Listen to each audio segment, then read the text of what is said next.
Hello and welcome back, guys. Glad to see you around. If you would like to recommend any book you would like to hear, coffee link in the description. Make yourselves comfortable and enjoy. This is Book of the Dead, Chapter 86. It's disturbing to look at. There exists a certain charm in the way he moves. Charm, you're as twisted as I am, woman. He looks like a zombie fucking another zombie, except the second one is nothing but an ass sewed onto a face. The young necromancer had been in this state for almost an hour now, demanding that they stash the cart in a crevasse, hidden from view as he grew lost in his thoughts. You exaggerate. Look at him closely. He is so taken by thoughts in his mind that physical reality has faded almost completely from his consciousness. I have seen others like this, elders, when they fall into a trance, contemplating the deeper magic and the mysteries of the blood. Sometimes, they don't move for years at a time. Still, he keeps jerking this way and that.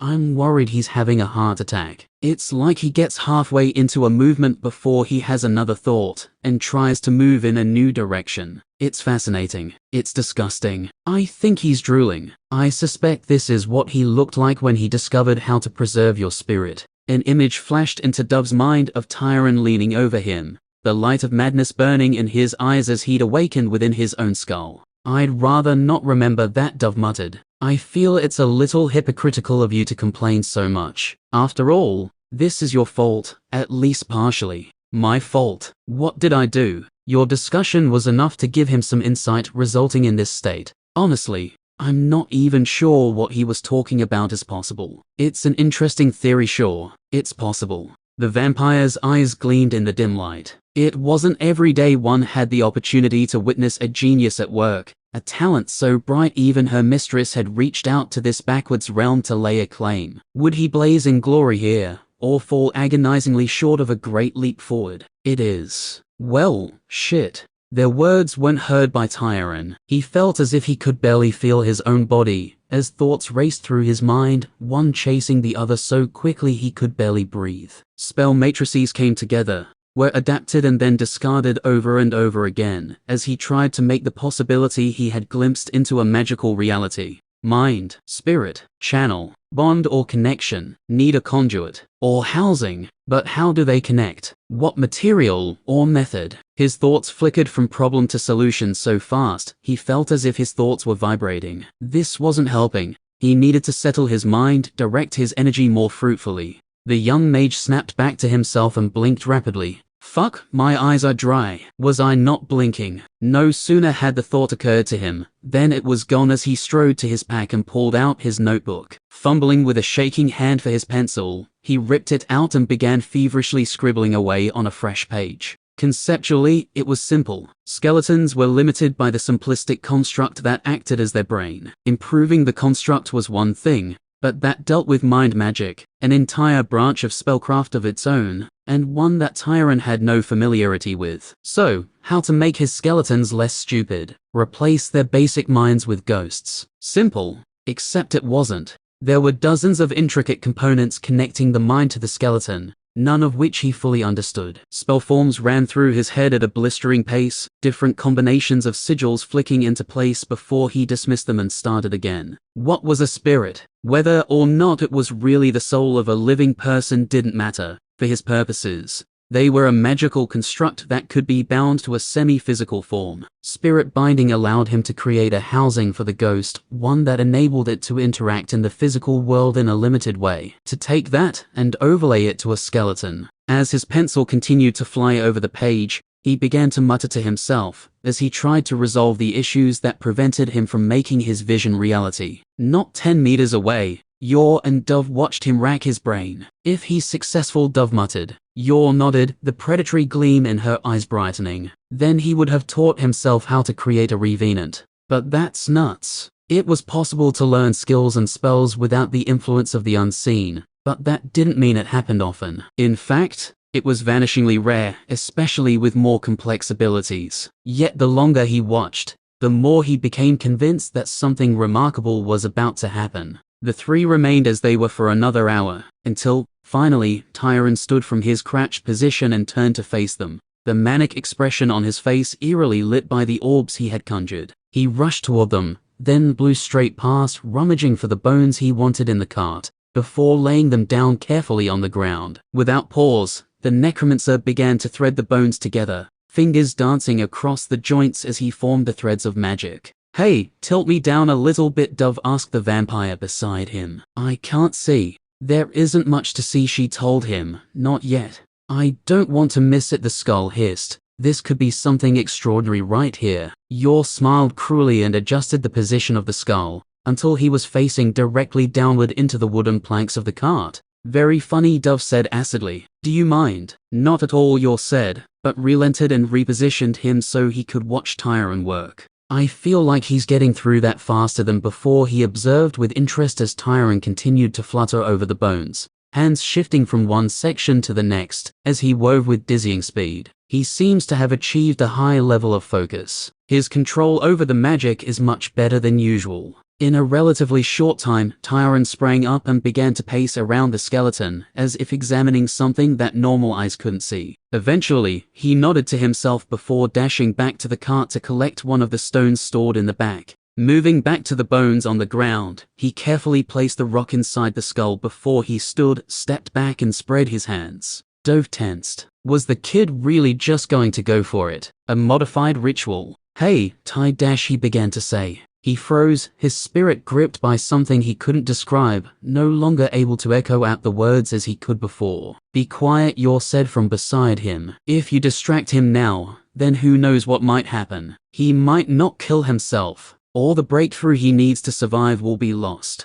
The once summoner stumbled in his words as the reality of that situation struck home. It was true. The kid progressed so fast that it was difficult to remember at times that it still wasn't fast enough. He'd come this far by pushing his limits as hard and as often as he could. If he stopped doing that now, at this critical moment, it may all have been for nothing. Unheeding of anything outside of his own mind, Tyron took a deep breath and began to speak. "Create a body for the ghost out of magic, bind it to the skeleton, then raise it as an undead." 3 separate processes, each requiring time, focus and meticulous attention to detail to perform correctly. It may have seemed mad, but Tyron's answer was not to perform these actions separately, but rather to do them all together. Not 3 individual tasks, but one. The instantiation of the ghost, binding it to the skeleton and binding it to him. He would do them all at once. Words rolled from his mouth as his hands flicked from one sigil to the next in an unceasing series. Magic began to flow in such quantities it could almost be seen, almost be felt, whipping around the necromancer's cloak and ruffling Yor's dress. The secret is in the bones. It had come to him in a flash of inspiration. There had to be a reason the improved bone threading technique placed the weave within the bones. There had to be. He may not understand what it was, but he was certain it was there. Extending that logic, he knew that the bones of the dead were themselves repositories of magic. After all, they became saturated with death magic if given the opportunity. As the ritual continued, he infused the skeleton with his power, and at the same time, created a new form for the spirit to reside inside the bones. The spirit binding flowed through the marrow as if it were always meant to be there, enveloping and embracing the threads within, which seemed to come alive through some will of their own. It was grueling, difficult work, and Tyron felt as if his mind were being pulled in multiple directions, as he tried to juggle so many complex spellforms at once. But he persevered. The frenetic urging of his own mind wouldn't allow him to fail. Ghostly flames began to spread across the bones as the ritual continued, an ethereal purple fire that flickered in the darkness like a sputtering torch. "There's no fucking way," Dove breathed. On and on it went, more and more magic being pulled out and infused in the undead, until finally it was done. Tyron brought his hands together, the final syllable ringing in the damp night air, as he stared down at his newest creation with feverish glee. At first, nothing happened, then a light began to glow within the hollow eyes of the skull. Moving slowly, the skeleton began to rise, pulling itself up from the ground, until it stood unmoving on its 2 feet. Still, that fire burned, tiny tongues of flame that curled between the ribs and licked the darkness. Gradually, the flames began to gather, sliding along the skeletal frame to concentrate along the ribs, until they seemed to ignite, creating a steadily burning fire that filled the undead's chest. "Yes!" Tyron cried, punching the air in triumph, before he rushed up close to the minion and inspected it carefully. That's not something he should have learned how to do for quite some time, Yor smirked. Holy fucking balls, Dove agreed. He'd always known the kid was special. In the back of his skull, he began to wonder just what the future would actually hold. His best hopes for the necromancer had been to thumb his nose at the authorities, kill a few marshals, piss off the magisters a bit. At best, he'd hoped he would grow strong enough to threaten them, make a ruckus. But now, something entirely more grand may be possible. Congratulations, kid, he said, louder. Tyron turned towards him, a broad grin on his face. I told you it was possible. I fucking told you. Yes you did. Quite the accomplishment. You can be proud of pulling this off, unlike the pulling you did when you were younger.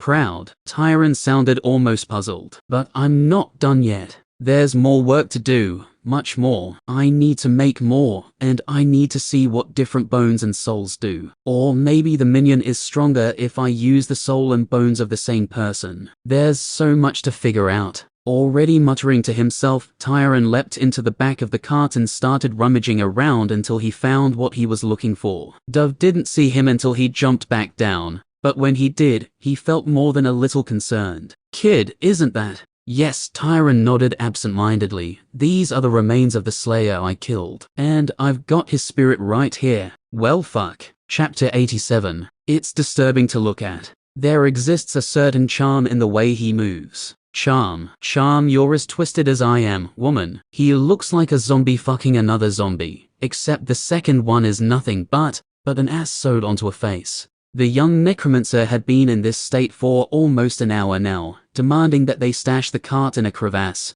hidden from view as he grew lost in his thoughts. You exaggerate. Look at him closely. He is so taken by thoughts in his mind that physical reality has faded almost completely from his consciousness. I have seen others like this, elders, when they fall into a trance, contemplating the deeper magic and the mysteries of the blood. Sometimes, they don't move for years at a time. Still, he keeps jerking this way and that. I'm worried he's having a heart attack. It's like he gets halfway into a movement before he has another thought and tries to move in a new direction. It's fascinating. It's disgusting. I think he's drooling. I suspect this is what he looked like when he discovered how to preserve your spirit. An image flashed into Dove's mind of Tyron leaning over him, the light of madness burning in his eyes as he'd awakened within his own skull. I'd rather not remember that, Dove muttered. I feel it's a little hypocritical of you to complain so much. After all, this is your fault, at least partially.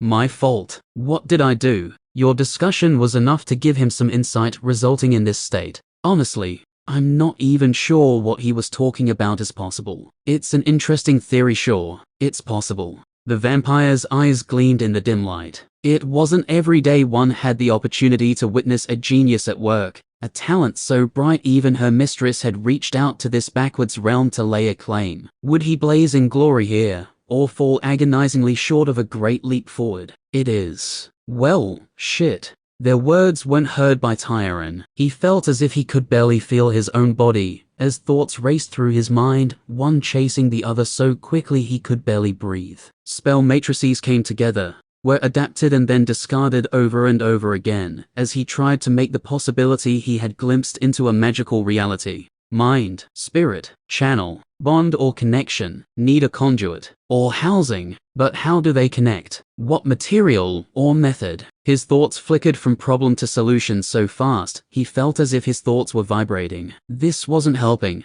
He needed to settle his mind, direct his energy more fruitfully. The young mage snapped back to himself and blinked rapidly. Fuck, my eyes are dry. Was I not blinking? No sooner had the thought occurred to him, then it was gone as he strode to his pack and pulled out his notebook. Fumbling with a shaking hand for his pencil, he ripped it out and began feverishly scribbling away on a fresh page. Conceptually, it was simple. Skeletons were limited by the simplistic construct that acted as their brain. Improving the construct was one thing, but that dealt with mind magic, an entire branch of spellcraft of its own, and one that Tyron had no familiarity with. So, how to make his skeletons less stupid? Replace their basic minds with ghosts. Simple. Except it wasn't. There were dozens of intricate components connecting the mind to the skeleton, none of which he fully understood. Spell forms ran through his head at a blistering pace, different combinations of sigils flicking into place before he dismissed them and started again. What was a spirit? Whether or not it was really the soul of a living person didn't matter,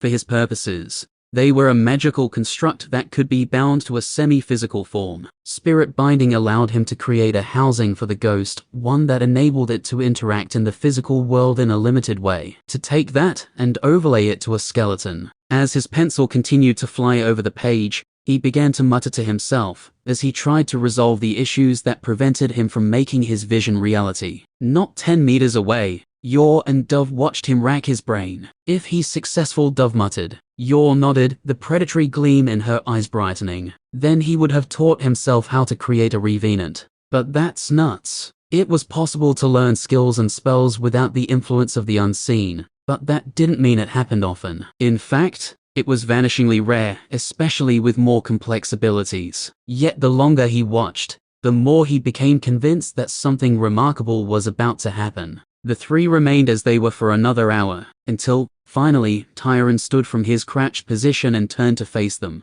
the manic expression on his face eerily lit by the orbs he had conjured. He rushed toward them, then blew straight past, rummaging for the bones he wanted in the cart, before laying them down carefully on the ground. Without pause, the necromancer began to thread the bones together, fingers dancing across the joints as he formed the threads of magic. Hey, tilt me down a little bit, Dove asked the vampire beside him. I can't see. There isn't much to see, she told him. Not yet. I don't want to miss it, the skull hissed. This could be something extraordinary right here. Yor smiled cruelly and adjusted the position of the skull, until he was facing directly downward into the wooden planks of the cart. Very funny, Dove said acidly. Do you mind? Not at all, Yor said, but relented and repositioned him so he could watch Tyron work. I feel like he's getting through that faster than before, he observed with interest as Tyron continued to flutter over the bones, hands shifting from one section to the next, as he wove with dizzying speed. He seems to have achieved a high level of focus. His control over the magic is much better than usual.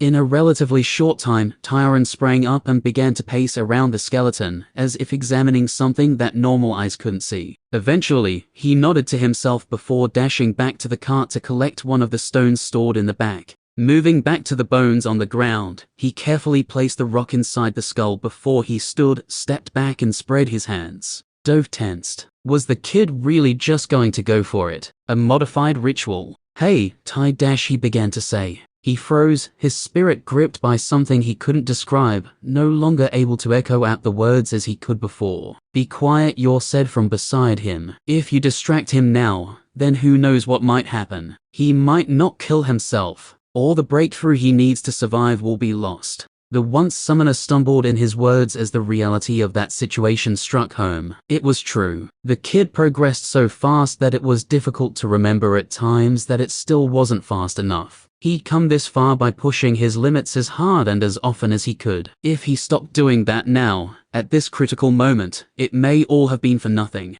Unheeding of anything outside of his own mind, Tyron took a deep breath and began to speak. Create a body for the ghost out of magic, bind it to the skeleton, then raise it as an undead. 3 separate processes, each requiring time, focus and meticulous attention to detail to perform correctly. It may have seemed mad, but Tyron's answer was not to perform these actions separately, but rather to do them all together. Not 3 individual tasks, but one. The instantiation of the ghost, binding it to the skeleton and binding it to him. He would do them all at once. Words rolled from his mouth as his hands flicked from one sigil to the next in an unceasing series. Magic began to flow in such quantities it could almost be seen, almost be felt, whipping around the necromancer's cloak and ruffling Yor's dress. The secret is in the bones. It had come to him in a flash of inspiration. There had to be a reason the improved bone threading technique placed the weave within the bones. There had to be. He may not understand what it was, but he was certain it was there. Extending that logic, he knew that the bones of the dead were themselves repositories of magic. After all, they became saturated with death magic if given the opportunity. As the ritual continued, he infused the skeleton with his power, and at the same time, created a new form for the spirit to reside inside the bones. The spirit binding flowed through the marrow as if it were always meant to be there, enveloping and embracing the threads within. which seemed to come alive through some will of their own. It was grueling, difficult work, and Tyron felt as if his mind were being pulled in multiple directions, as he tried to juggle so many complex spell forms at once. But he persevered. The frenetic urging of his own mind wouldn't allow him to fail. Ghostly flames began to spread across the bones as the ritual continued, an ethereal purple fire that flickered in the darkness like a sputtering torch. There's no fucking way, Dove breathed. On and on it went, more and more magic being pulled out and infused in the undead, until finally it was done. Tyron brought his hands together, the final syllable ringing in the damp night air, as he stared down at his newest creation with feverish glee. At first, nothing happened, then a light began to glow within the hollow eyes of the skull. Moving slowly, the skeleton began to rise, pulling itself up from the ground, until it stood unmoving on its 2 feet. Still, that fire burned, tiny tongues of flame that curled between the ribs and licked the darkness. Gradually, the flames began to gather, sliding along the skeletal frame to concentrate along the ribs, until they seemed to ignite, creating a steadily burning fire that filled the undead's chest. Yes, Tyron cried, punching the air in triumph, before he rushed up close to the minion and inspected it carefully. That's not something he should have learned how to do for quite some time, Yor smirked. Holy fucking balls, Dove agreed. He'd always known the kid was special. In the back of his skull, he began to wonder just what the future would actually hold. His best hopes for the necromancer had been to thumb his nose at the authorities, kill a few marshals, piss off the magisters a bit. At best, he'd hoped he would grow strong enough to threaten them, make a ruckus. But now, something entirely more grand may be possible. Congratulations, kid, he said, louder. Tyron turned towards him, a broad grin on his face. I told you it was possible. I fucking told you. Yes you did. Quite the accomplishment. You can be proud of pulling this off, unlike the pulling you did when you were younger. Proud? Tyron sounded almost puzzled. But I'm not done yet. There's more work to do, much more. I need to make more, and I need to see what different bones and souls do. Or maybe the minion is stronger if I use the soul and bones of the same person. There's so much to figure out. Already muttering to himself, Tyron leapt into the back of the cart and started rummaging around until he found what he was looking for. Dove didn't see him until he jumped back down, but when he did, he felt more than a little concerned. Kid, isn't that? Yes, Tyron nodded absent-mindedly. These are the remains of the slayer I killed, and I've got his spirit right here. Well fuck. Tyron came awake with a start. He tried to pull himself up off his back, only to twinge his gut and let out a groan.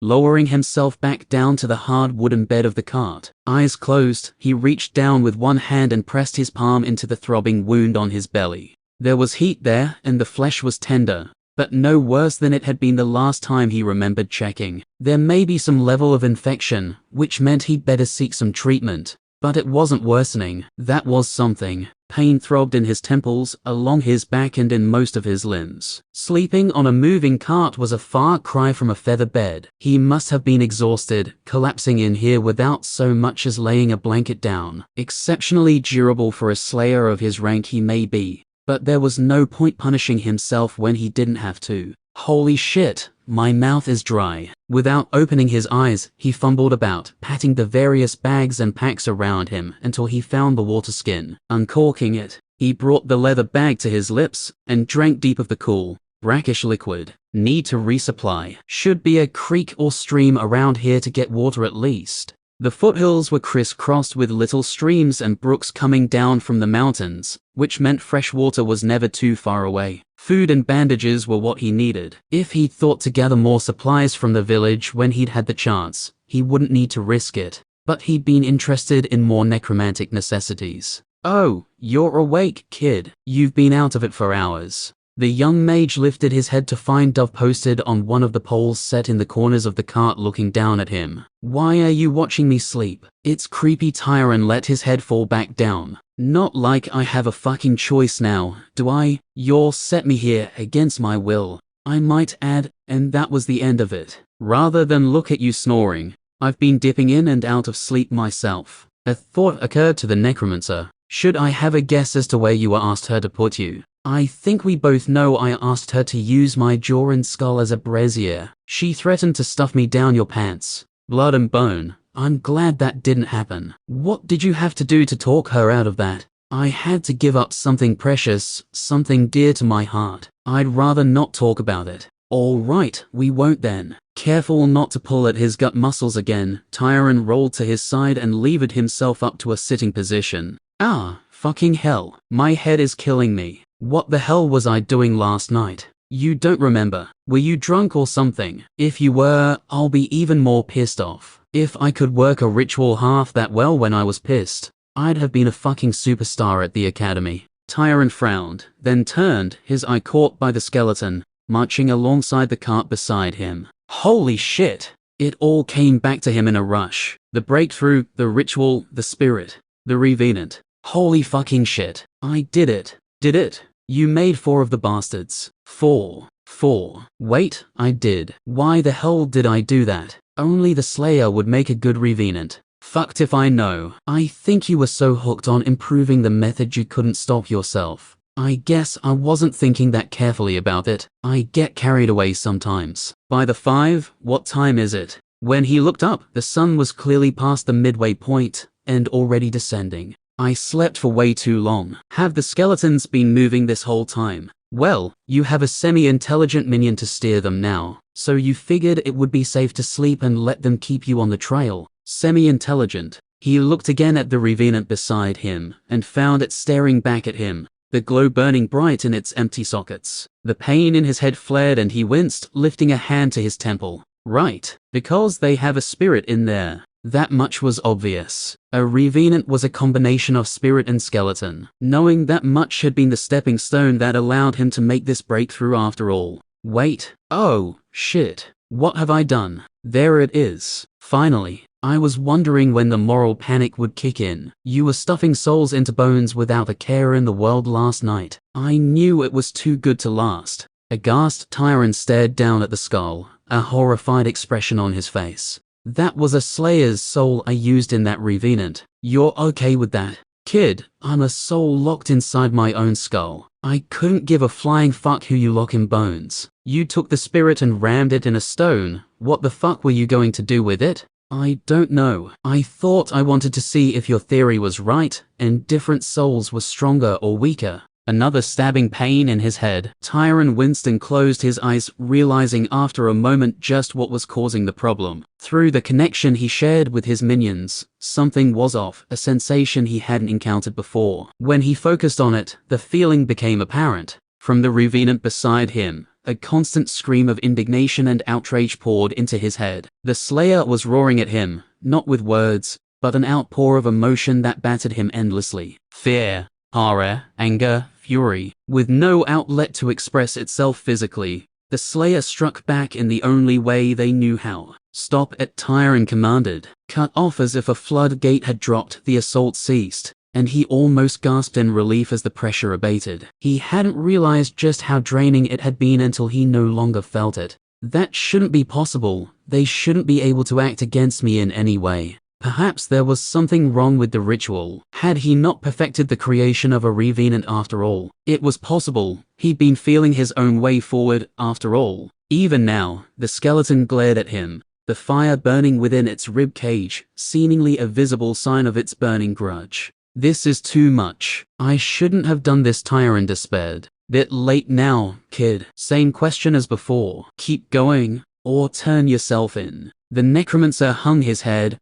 but he too felt a burning desire in his chest. Keep going, he said grimly. Too fucking right. I've done what I can, the villager said as she leaned back, a frown creasing her wrinkled features. The poultice should help to draw out the infection. Make sure you keep it clean and don't mess with the stitches. She poked him in the side, eliciting a grunt as it twinged his stomach. Thank you very much, he said as he sat up and pulled down his shirt. The woman was barely any sort of healer. She was some form of seamstress, he suspected. But out here, she was all he could get. She knew it too, based on how much she charged him. Too tired to haggle, he just dumped the coin on the table and watched her eyes light up. Don't know how you got stabbed and don't want to know, she said as he gathered his things and prepared to leave. People here in Cliffside are good folk, we don't want any trouble. He paused for a moment, then nodded. People eyed him with distrust as he made his way down the main street. There weren't many people in this remote mountain village, perhaps as few as 100. Apparently, there was an active mine not far from here, with workers from several nearby settlements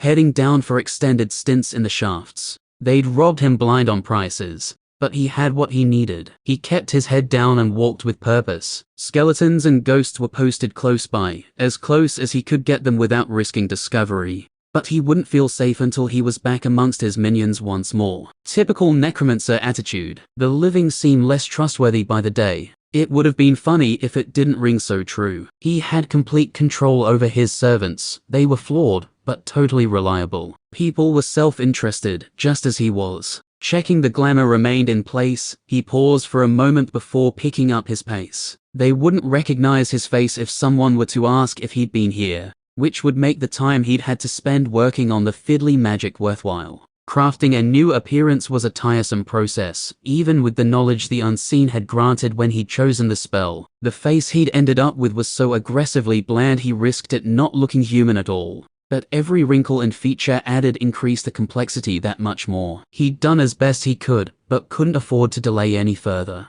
When the last of the worn houses was behind him, he breathed a sigh of relief, but made sure to keep half an eye on his back as he walked. He probably paid too much attention in that direction, and not enough in front, otherwise he might have noticed who was approaching. "Wait there a moment, friend," a man said in an authoritative voice. Tyron started and replied without thinking much, still wary of anyone following behind him. "Just passing by, my business is done." He continued to walk, nodding his head and keeping his focus down. That's when he heard the unmistakable rasp of steel being drawn. "I said wait," the command was repeated, and this time, the threat of consequences was clear in his tone. Startled, the necromancer looked properly at who was addressing him, and nearly swore out loud. "Blood and bone, Marshals. Why are they here?" Two of them, weary from the road and covered in dust. If he was paying proper attention, he'd have been able to spot them coming up the road through the eyes of his ghosts. Perhaps his experience being jumped on his way to Woodsedge still weighed too heavily on his mind. Feet immediately ground to a halt in the face of the naked blade,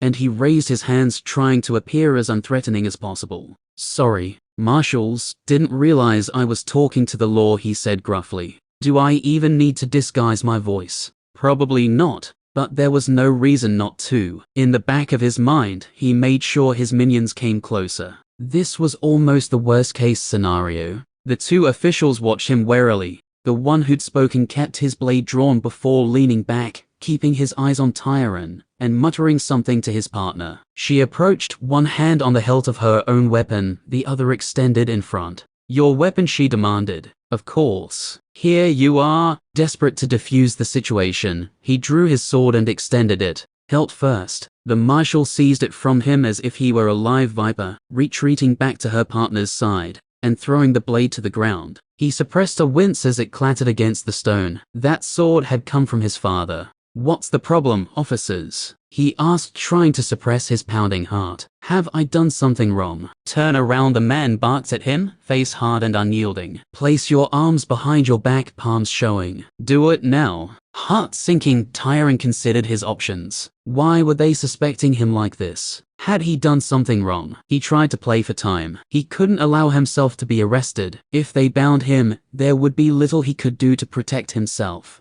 Marshals had a range of abilities they used to hunt and suppress criminals and suspects. Depending on their level, these two may be able to prevent him from casting magic at all, if he let them lay hands on him. "I'd really like to know what I've done, officers. I'm just walking." Seems a bit harsh to bind me over that. He tried to sound as reasonable as possible, but the faces of both Marshals hardened even further when he refused to cooperate immediately. "There have been numerous reports of outlaws and renegades in this region," the man replied, his voice rough and thick with distrust. "We are under instruction to take any suspicious character into custody and confirm their identity with a status check. Also, if I'm not mistaken, that isn't your original face. Now, turn around." Worst case scenario. The two officers looked young, probably still in their 20s, yet this guy was experienced enough, or possessed an ability that revealed the existence of his glamour. "Surrender, or keep going. Is your life over already?" Tyron Steelham.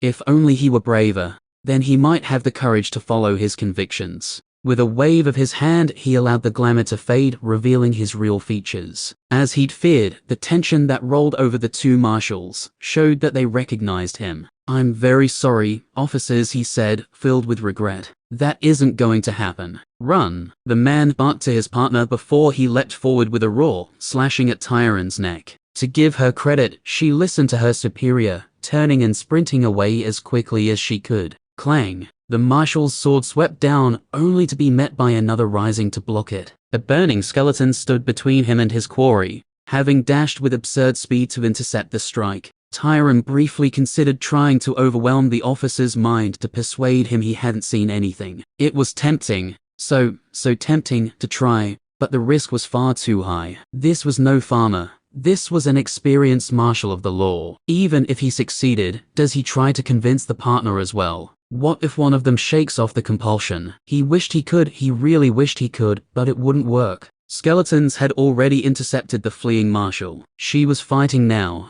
but the numbers were not in her favor and getting worse every second. Hands up, he began to weave a magic bolt in both. "I'm sorry about this, Marshal," he said. "I really am." Chapter 88. Laurel bent to touch the earth, trailing her fingers through the grass. Her father had trained her to track, starting when she could walk. He was a hunter by trade, and by class, his ability to find game was enhanced by the unseen in numerous ways. She'd marveled at this skill as a child, scarcely able to believe he could smell a deer a kilometer away, or read the size and health of a herd from the tracks they left in the mud. That admiration had faded over the years. Even without the assistance of the unseen, she had trained herself to bring down prey without his help. She'd been able to feed herself since she was 13 years old. Now that she had a taste of those skills, it almost felt like cheating. She drew the air deep through her nose, a myriad of scents racing through her mind. Her eyes played over the ground, telling her so much more than they should. The unseen whispered to her through her abilities. Temperature, time, direction. Already, she felt like she could track the wind on a stormy day. What would it be like if she continued to level? The thought was enough to send a shiver running down her spine. What's the word? Any prey this way? Tracks are 3 days old. Not much to speak of, some skittlings and other smaller kin. They went west. Her partner, another ranger trainee, though more focused on pure archery than she was, grunted. They probably won't want to pursue them further west. The two of them could see the mountains rising in the distance. Towering snow-capped monstrosities that scraped the sky. The Titan Range marked the western border of the Empire. Do you think they'll ever find a way through? She wondered idly, her eyes filled with the sight of fog-shrouded cliffs. Craig scoffed loudly. Who gives a fuck? It sure as hell won't be me. Come on, let's get back. Laurel grinned as she rose and turned, jogging to catch up to the wiry archer. With your tracking skills, you'd freeze to death in a day. Damn right, as would any sensible person. If they haven't worked out how to get through in a couple of 100 years, then they probably won't. Either way, I can be confident that I don't give a shit. She liked Craig. He was totally focused on his craft, and utterly uninterested in getting in her pants. A rare combination when it came to the men she'd met at the academy. The two made their way back to camp in silence, content to focus on placing their feet and absorbing the quiet ambience of the foothills. It was an hour before they returned to find tents being struck and provisions packed. Trainee slayers sprinted as their teachers barked orders and marked notes on checklists as they accounted for inventory. Laurel and Craig shared a glance as they jogged through the chaos, looking for the captain. They found her in the center of the maelstrom, her leathery face locked in an expression of perpetual disapproval. She stood, arms crossed, one foot tapping the ground and glaring as the poor trainee reporting melted under her gaze. Enough, she barked, having run out of patience. Pierce often finds something to do. Anyone else have something useful to contribute? Ah, the scouts have returned. Don't stand there growing mold. Get over here and report. Never a patient person. Clearly Captain Ruth had been having a bad day.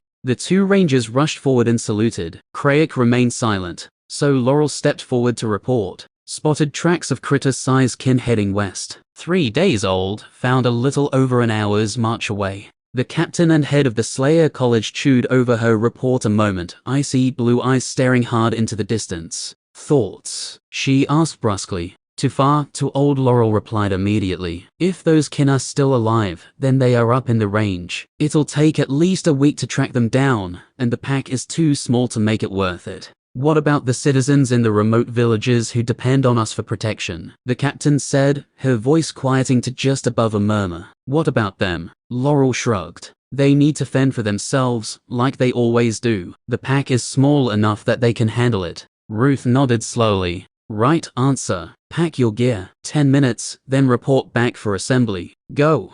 Craig and Laurel shared a glance before they turned on their heels and sprinted to their respective tents. Since they were back late, they were only given 10 minutes to pack their stuff. Such bullshit. Laurel, what do you think is going on? Rufus hissed as he staggered past carrying a wooden crate. How would I know? She spat back as she tore through her belongings like a whirlwind, stuffing clothes into packs, rolling her bed and taking down her tent, all at the same time. I think they're pulling out, he said, heading back. Rufus, would you shut the fuck up for a minute? I've got 5 minutes to pack my shit. Why didn't you say so? Grumpy bitch. Let me help. Dropping the crate with a loud thud, Rufus stepped over and dealt with the tent as Laurel finished everything else. With his assistance, she was barely able to finish in time to sprint back to the assembly, Rufus tagging along behind. Somehow, Craig was already there, radiating smug energy as he watched her approach. How? She demanded. Some of us are just better, he replied, solemn. Who's your friend? Rufus replied, the swordsman, extending his arm and gripping the other man by the wrist in greeting. Nice to meet you.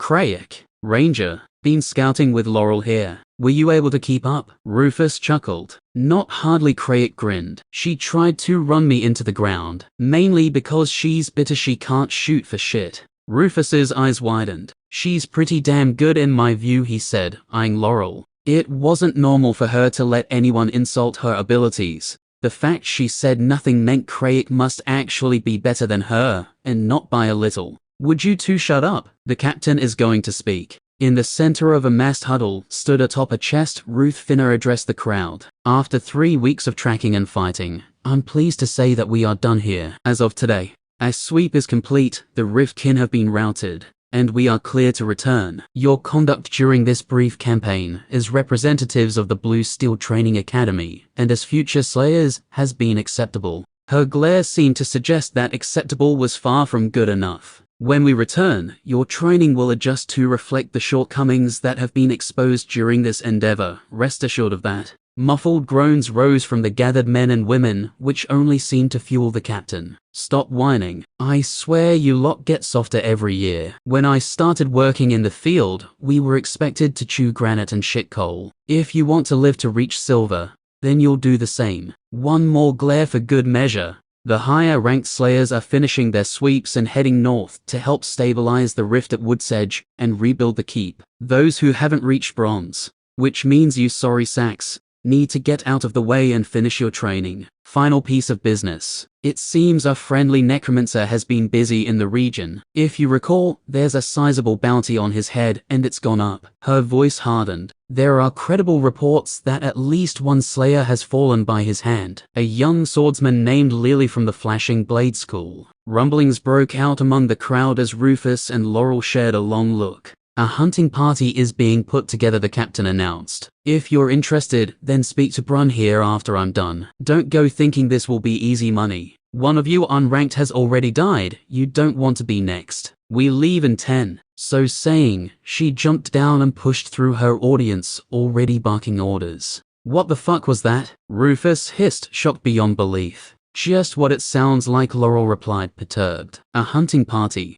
I thought the necromancer was being chased down by the Steelums, Craig mused, causing the two to jump, having momentarily forgotten his presence. I wonder if that has changed. Maybe they're pissed that one of their own was killed, Laurel mused. The bounty has gone up. I wonder if the colleges are footing the bill and putting their own group together. You don't really think that Rufus started, but fell silent at a glare from Laurel. If the head of the school says that this necromancer has killed a trainee, then that's what has happened. Poor bastard. Can't even put his bones to rest. Craig shook his head and spat to the side. What are you thinking? Rufus asked Laurel, his eyes intent. I can tell what you want to do, she said. It's written all over your face. I've always been upfront. Whether you're going or not, I am. He stepped forward, elbowing his way through the milling crowd on his way to talk to Brun. Well, he's keen. Laurel stood pensively for a moment, a slight frown on her face. What are your thoughts about it, Craig? She asked. Me. The young archer shrugged. I don't give a shit, personally. Leave hunting down the dangerous illegals to the professionals. You aren't tempted by the money. No. Are you going to follow your friend? I suppose I should at least find out what the conditions are. Rolling her eyes, she pushed forward to find a small group already gathered around the chest, Rufus among them. When she arrived by his side, she tugged on his shirt to get his attention. What's the story? He hasn't said yet, waiting to see if anyone else is coming. It took another minute or two for Brun to be satisfied. An instructor at the academy. He taught field medicine and wound care. An odd choice to stay behind and lead a hunt for a dangerous outlaw. All right then, folks, the old man said, rubbing his hands together. We've got ourselves a hunt. 3 schools are sending out students, and we'll take anyone who wants to go. We've got 2 weeks to try and track this fucker down. After that, we're all heading home. He fucked up when he killed one of our own, and the academies want him dead. What about the pay? A student asked impatiently. How are you going to split it? Old school, no sharing. It all goes to whoever gets the kill, Brun grinned. If you want to get paid, then you need to be hungry. Fuck that, the man who asked the question spat and walked off. Brun watched him go, impassive, then smirked to those who remained. Bounty's been doubled. 200 sovereigns. Someone is going to be filthy fucking rich. Might as well be one of you, eh? Rufus grinned like a wolf. Make sure you've got the equipment you need. You can requisition anything last second from the quartermaster, but you've got less than 5 minutes to do it. If you run out of rations, you'll be eating your shoes, cause I sure as shit won't be giving you any of mine. Get to it. Laurel sighed. There was no way Rufus wasn't getting paid to kill his hated childhood rival. He'd probably do it for free. As for her, the money would be nice. She had no support from her family, and life at the academy wasn't cheap. Rufus had helped her get established, but soon enough, she'd need to be making her own coin. The profit from this hunt would help, but it wouldn't get her through the year. Once she graduated, she'd need to make sure her gear was up to standard. If she was going to hunt Riftkin, and that wouldn't be cheap, Tyron was going to die anyway. If that was the case, he might as well settle her debts while he was at it. I'm in, but we agree on a 50-50 split, she said to Rufus, who was only half listening. She stomped on his foot, causing him to yelp in pain. What the hell? 50-50 split, no matter which of us kills him. Agree or I'm walking. I agree, he assured her. How would I even find him if you didn't come along? Ah, my fucking foot. Then listen next time. Rufus grimaced, then grew serious. Do you really think he was able to kill a swordsman? I can't imagine him killing anyone. He's been harmless since the day he was born. You always underestimate him, then get pissed off when he does better than you expected him to. Normally, I'd just watch the cycle repeat itself and laugh, but this time, it might get me killed, so you need to get over it. The swordsman's face grew darker. Then he breathed out, releasing the tension. Fine. He killed a swordsman. Lucky we won't be working alone then. I'm serious, Rufus. If you can't deal with this hang-up and do your job, I'll be turning around and heading back to the academy. I wouldn't mind the coin, but not enough to risk my life over it. Rufus held up both hands. I've got it. Don't worry. I won't underestimate him. This won't be like the last time. I've learned a few tricks since then. You think he hasn't? Laurel thought to herself. Chapter 89. The numbers were shocking in and of themselves. He'd known he'd done something unusual, risky, something admittedly more complex than what a mage of his level should be attempting. He'd been proud of himself for having succeeded, for having the inspiration to see the possibilities, and the daring to follow through. Now, he was just scared. D-Dove, he stammered. This doesn't seem right. Something is wrong. The skull, sat on a nearby rock, scoffed. You fucking moron. By the gods, you shit me, Tyron. How can someone be such a gifted mage, and be so fucking stupid at the same time? I've taught myself spells before. You taught yourself how to cast light, you brain-dead, dickless shitbag. Don't you think figuring out the method to create revenants by yourself is slightly more impressive? The unseen rewards feats such as that, which I assume is why you're staring at the page like a gormless fish with a cock in its mouth. He gained levels, of course, in both his main and subclass. He'd done a fair bit of fighting since the last time he'd performed the ritual. The deeds he'd been forced to commit were no doubt pleasing to the patrons as well, sowing unintended chaos in his wake. But some gifts belonged only to the unseen to give, granted to those with exceptional insight into an aspect of its power. Not one, but both of his mysteries had been elevated by his success, and by more than should have been possible. The entry on his status, which had previously read, Spell Shaping, int +3. Wis +3, Words of Power, Wis +3. Char +3, now said, Spell Shaping, Advanced, int +20, Wis +20, Words of Power, Advanced, Wis +20, Char +20. A dramatic change to say the least. What was truly shocking was that he didn't believe it was possible for a mystery to progress this far at his current class level. Had the unseen broken its own rules for him? Such a thing was unheard of. My mysteries progressed, both of them, he stuttered to Dove. The once summoner grunted. I figured as much. Judging by your reaction, they went further than you expected, right? Tyron nodded numbly.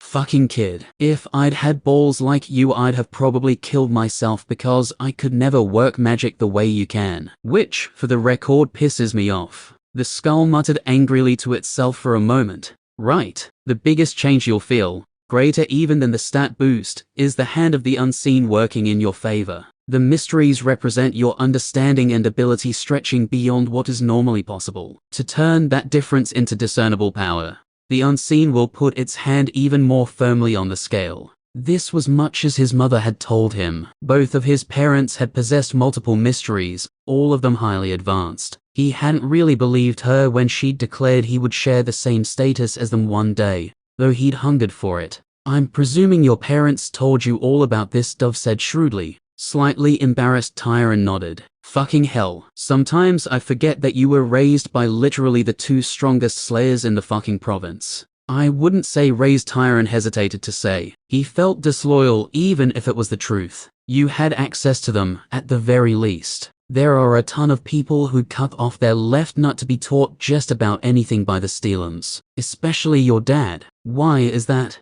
It never made that much sense to Tyron that his father was the more respected of the two. In his eyes, Magnan was the less responsible, less organized and generally more easygoing, whereas Beery was both driven and intense. Both were incredibly strong, though they possessed very different classes. I suppose the Magnan you know is a little different from the one most people hear about, Dove observed. Look, Magnan Steelum is the fucking shit. You might not believe it, but he's legitimately one of the strongest swordsmen in the Empire. The man is fucking godly. When you combine that with the fact that swordsman classes are exceptionally powerful duelists, you'll realize that one-on-one, he's absolutely the strongest slayer in the entire Eastern Province, and it isn't close.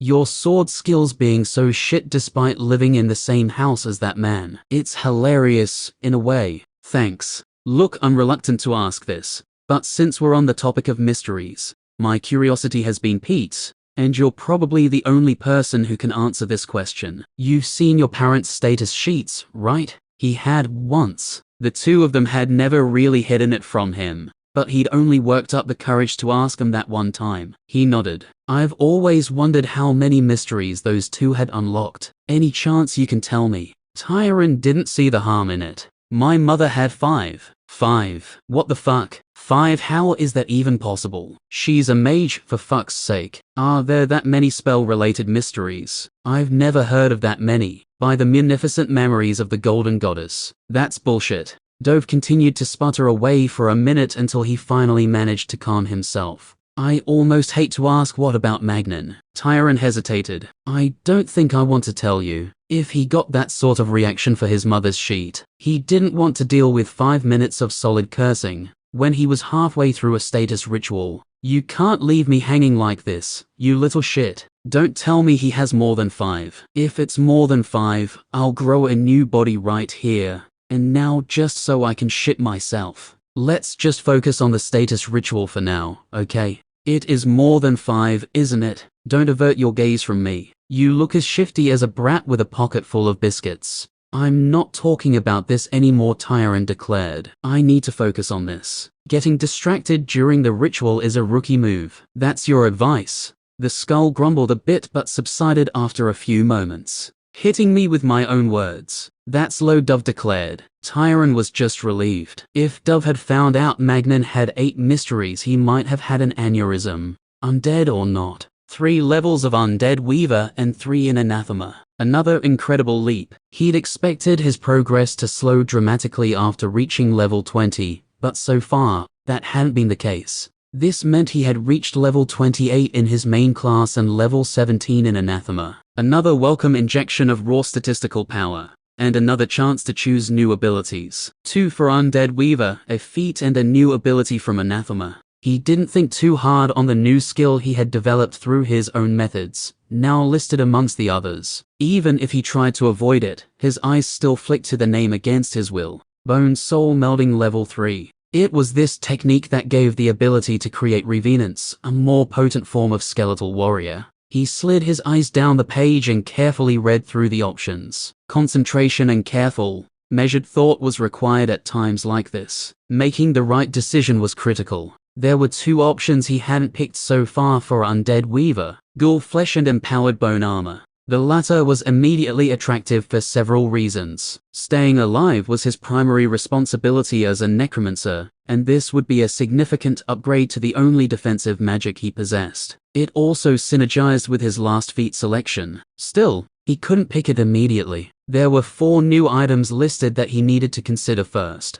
Advanced Death Magic replaces Death Magic, and raises the level limit to 20. Bone Weapon Sculpting. Bow, create simple bows and arrows by molding bones. Crepify, an infusion of power to undead flesh, rapidly healing damage and strengthening it for a duration. Death's Grasp, an offensive magic that wraps the target in death magic. The Undead Weaver truly was a minion-focused class. Almost all of the choices he could make related to them, which is why he had picked it after all. A true necromancer was only as powerful as the undead he controlled. By continually doubling down on strengthening the creatures who fought on his behalf, he truly believed he would reach the full potential of the class he had awakened. When the moment arrived that even his basic skeletons became intimidating foes, he would have truly stepped into his power. With these 4 selections, there was a lot to think about. Crepify could be put aside comfortably. He hadn't even dabbled with flesh-based minions, and at this point was never likely to. Advanced Death Magic was attractive despite his relative lack of spells that utilized that particular attributed energy. The main spell he used which fell into this category was his literal bread and butter Raise Dead. Anything he could do to further empower that spell was worth considering, although another selection came along shortly after to help resolve this relative shortfall.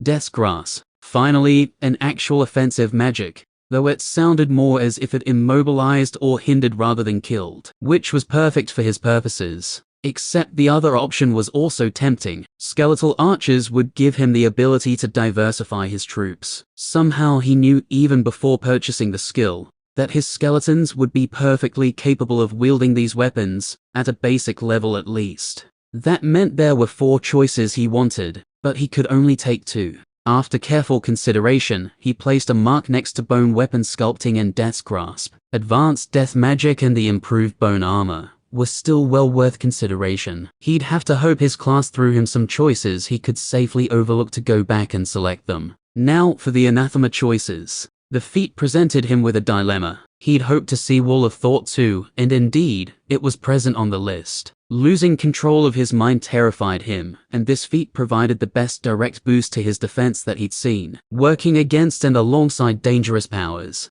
the one thing he could never afford to lose was the integrity of his thoughts. Yet Drain Life tempted him greatly. Direct experience of the suffering inflicted by a single wound had left him thoroughly disillusioned in his ability to function through the pain. Could he countenance consuming souls to heal himself? No. His moral compass may be sliding into the grey, but that he would not conscience. Siphoning health in battle. That could definitely work. If it performed as described against Rivkin, even better. In fact, it would be perfect. With a sigh, he placed his mark next to Drain Life, and moved on to selecting his last ability. Only 2 opportunities remained to select Anathema spells and skills. Looking at the list, Tyron was quite happy to leave much of what he saw alone. Neither of the new abilities tempted him greatly, despite sounding rather strong. Mind Siphon, examine thoughts and memories of a suppressed target. Storm cloud, summon a magically charged fog around yourself. There was something on this list he wanted quite badly, something that he didn't think would normally be offered,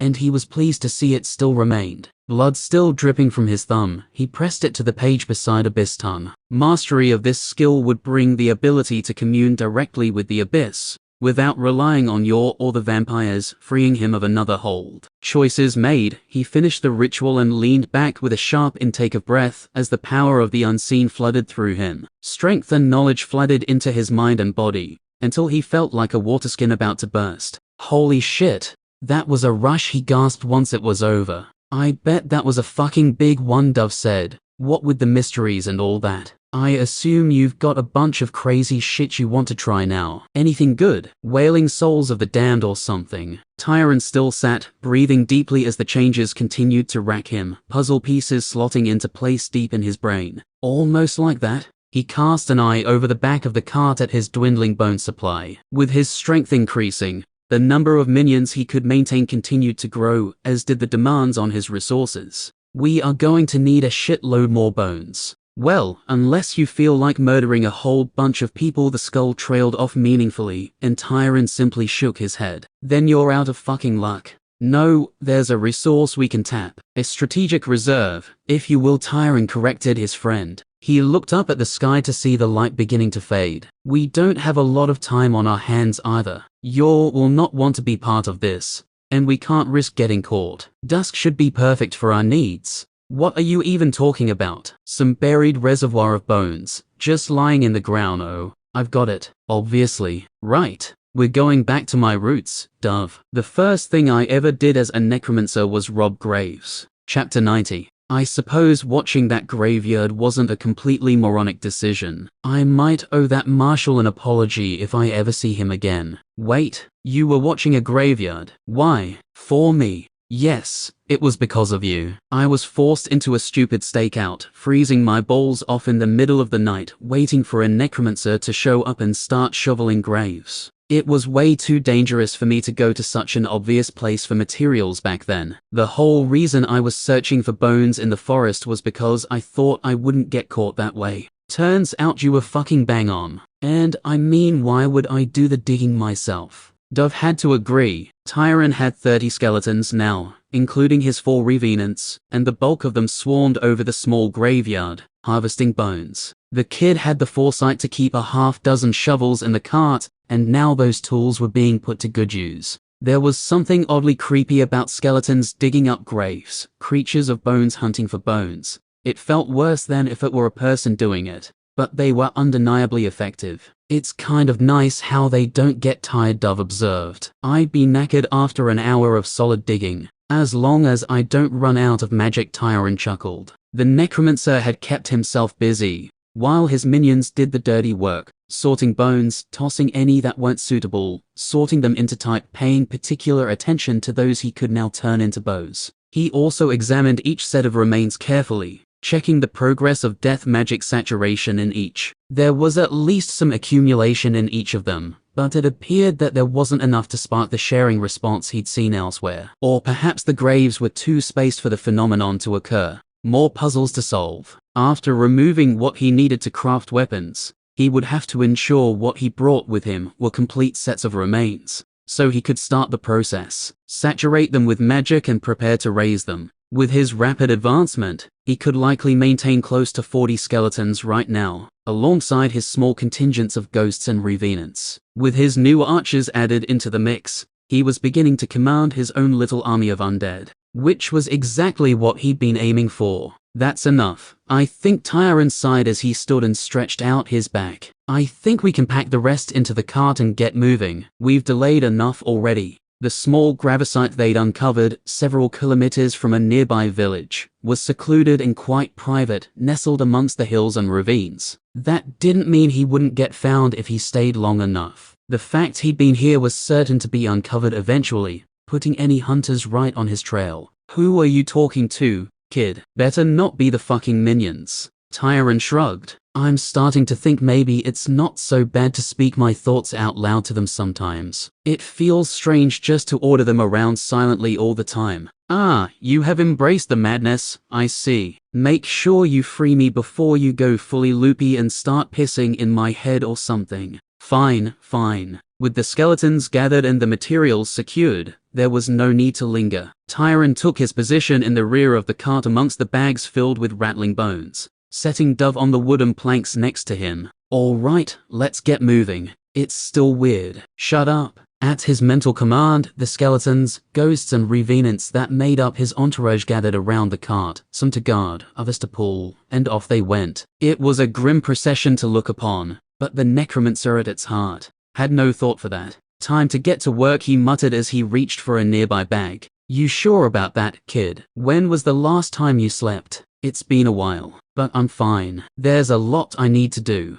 That's not smart, and you know it. Sleep is a weapon, so is time, and I don't have enough. Stop fussing about me, Dove. If you need to flap your metaphorical gums, then help me with these damn fingers. Do you have any idea how to make a bow? How the fuck would I know?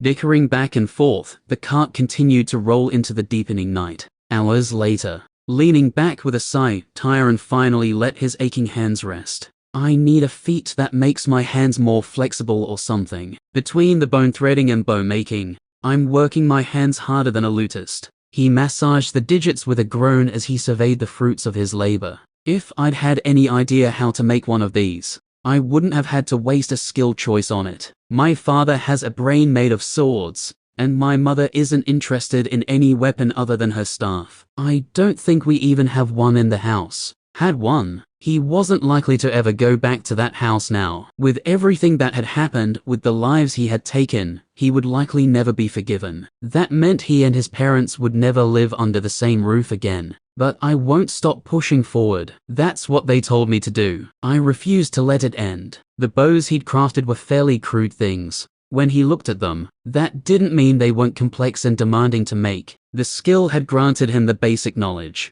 But as usual, it was up to him to put the pieces together, in this case literally. He wasn't sure what sort of bones would be required originally. Something he could mold and bend into a normal curved bow shape had been his guess. A femur or something similar. That had been incorrect. There simply wasn't enough flex in the material for that to work. Instead, he'd needed smaller bones that he could then thread together. He could get 2 bows from a single spine, as it turned out. The technique was quite tricky, requiring some detailed work that he may never have worked out on his own. He now had the ability to shape the materials in a minor way, lengthening them and helping them slot together more neatly at the angles required. Of course, it wasn't enough just to link together lengthened sections of spine. If that was all he did, he'd have nothing but a weird, segmented whip. After joining them together, further threading was required to pull the joints tight and provide the resistance needed to fire a projectile. That took him some time to work out. The string, of course, was relatively simple. A particularly dense thread of magic,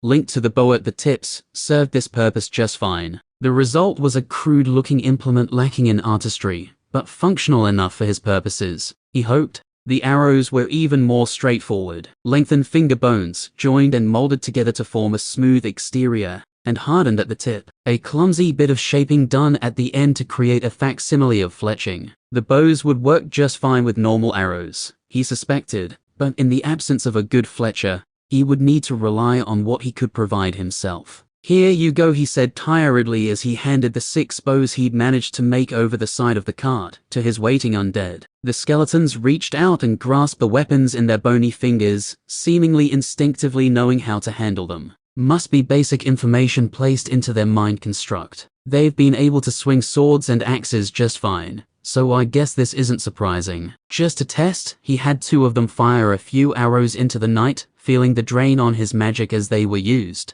Well, it's me providing the energy for the bow and the string to function, I suppose. Nothing major, but another thing he had to account for when considering his magic expenditure. Oh, they're up and firing, are they? Holy shit, those arrows are nightmare fuel. They do look pretty grim, Tyron mused as he picked one up and spun it in his fingers. Despite the work he'd done on them, it was somehow still easy to tell they'd once been human fingers. Something about the surface and the curves he hadn't quite been able to eliminate. I don't think they'll perform well at long range, but for now, these are good enough. Tyron yawned. This is something you really need to improve at. A poorly made bow is about 10% as useful as a well-made one. Ditto for the arrows. Where was all this expertise before? Look, I can tell you what anyone knows. If you give a rubbish sword to Magnin, he can still swing the damn thing. You give a master archer a shit bow and arrows bent at right angles, and they'll fucking struggle. Some things are reliant on the quality of the tools.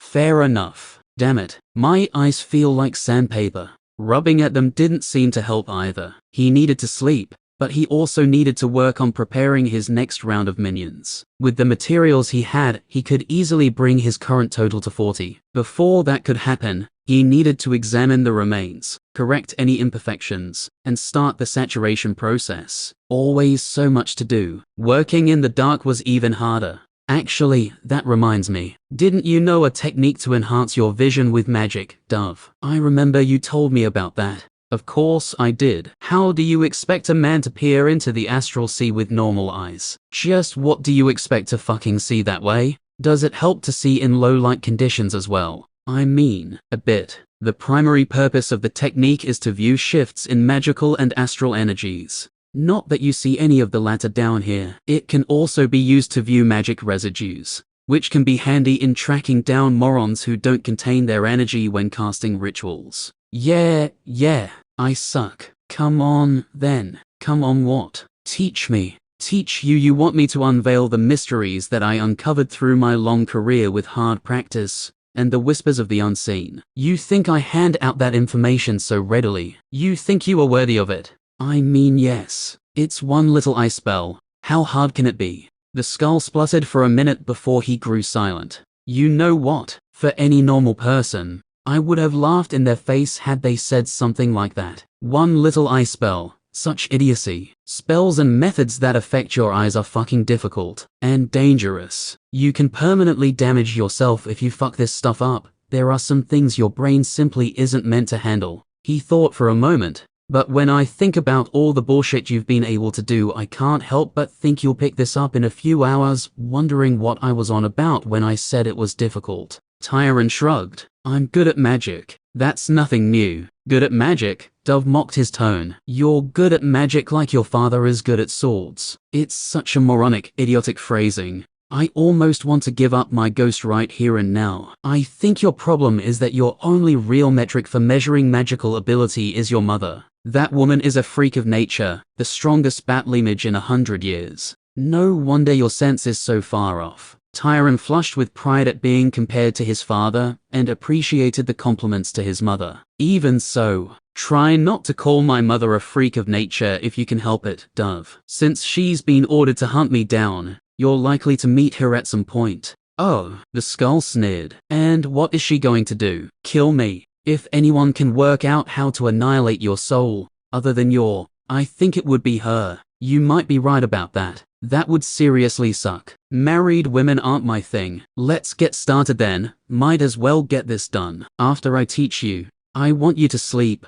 I fucking mean it too. Fine. Nearby. Things are progressing faster than anticipated, Jor said. At this rate, things may spiral out of our control. If that happens, I may not be able to deliver what you asked of me, mistress. The vampire stood in the darkness, staring intently at a blood-red gem cupped in her palm. Multifaceted, exquisitely cut, and filled with a strange, shifting darkness, the gem glowed with a soft pulsing light that illuminated her perfect features. You need not overly concern yourself, child. A voice emanated from the stone. Refined, aristocratic, and impossibly cold. It was a voice no human could hope to speak with, and one they would shudder to hear. I am confident you have represented our interests well. Regardless of whether the boy comes to our side, he will be sympathetic and remain in our debt. For now, that is enough. Despite the words of reassurance, Yor flinched, a shiver of fear running through her undead veins. The mistress was consistent in all things, especially her treatment of failure. It was a fate she would do anything to avoid. I can still succeed, mistress, she insisted, her voice firm as she masked her fear. You requested I bring the boy before you of his own free will,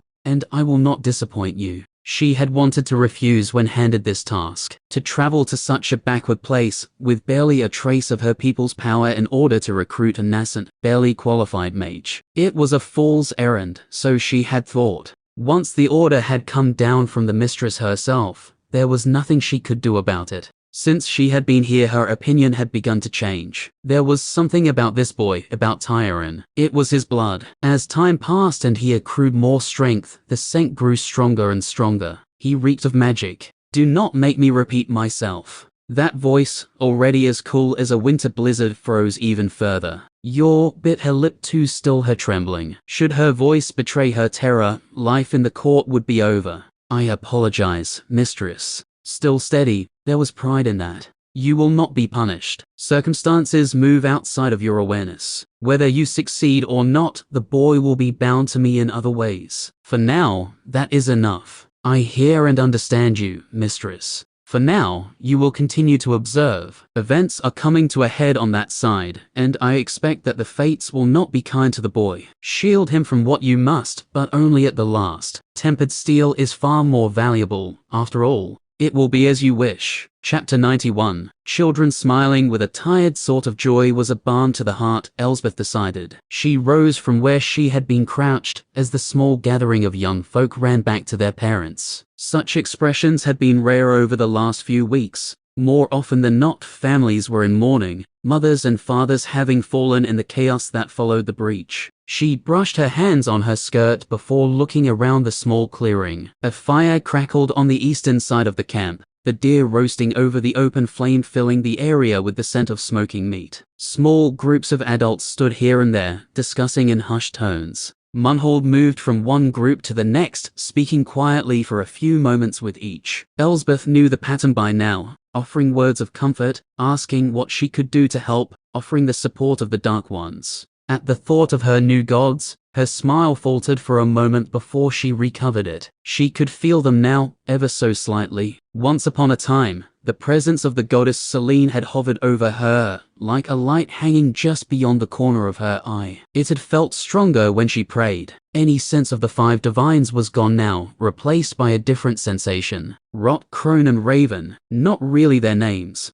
but rather words that evoked their spirit, something that people could understand. When she took a step, it was as if they hummed in the ground beneath her feet. The old gods were bound to the land, to the realm itself, in an intrinsic way she had only just begun to comprehend. The five always felt as they were above, looking down on their servants from some lofty position. The three were not like that. They never looked at her, as far as she could tell. They simply were. Teacher, she greeted the older priestess when she caught up to her between groups. Is there anything else I can do here? Munhold frowned. Elsbeth knew the woman well enough by now to recognize that the expression wasn't directed at her. It was the face she made whenever she was thinking. The lines on her forehead deepened further whenever she tried to commune with the will of the old ones, causing her to look positively furious. There are a few more I need to speak to. A few have requested that we perform a rite of knowing, which I will get you to do, but we will have to move apart from the main group. Many here do not approve of the faith, and it isn't wise to test them. Elsbeth nodded in understanding as she felt a knot of excitement bloom in her chest.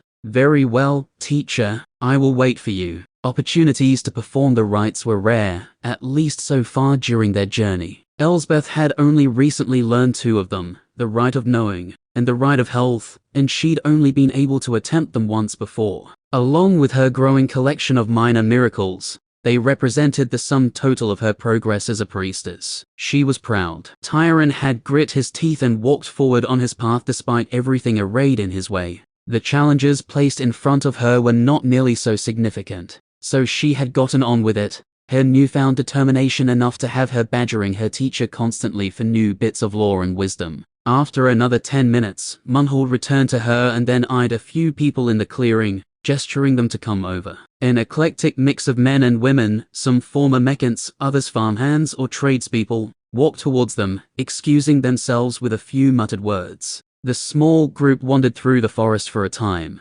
Hardly speaking. Elsbeth didn't have a mind for conversation anyway. She ignored the sounds around her, of rustling grass and snapping twigs, instead focused internally on the rite she was to perform. When sufficient distance had been put between the group and the clearing, Marshal directed them to form a circle. Elsbeth stayed by her teacher's side, as the others moved to stand as directed, creating a loose ring with 2 meters between each person. When it had been done to the priestess's satisfaction, she nodded and gave her student a pat on the shoulder. "Relax yourself," the older woman advised. "You are a vessel. The raven will give, or will not. Neither result is in your hands." Elsbeth nodded firmly and stepped to the center of the circle, taking slow, steadying breaths to calm her heart. To commune with the gods on behalf of the people was the primary responsibility of any priest or priestess. She had always expected to be an intermediary of the divines, but they had rejected her. Now, an entirely different pantheon could enact their will through her, if they chose. She clasped her hands before her, bowed her head and spoke, intoning the first words of the rite.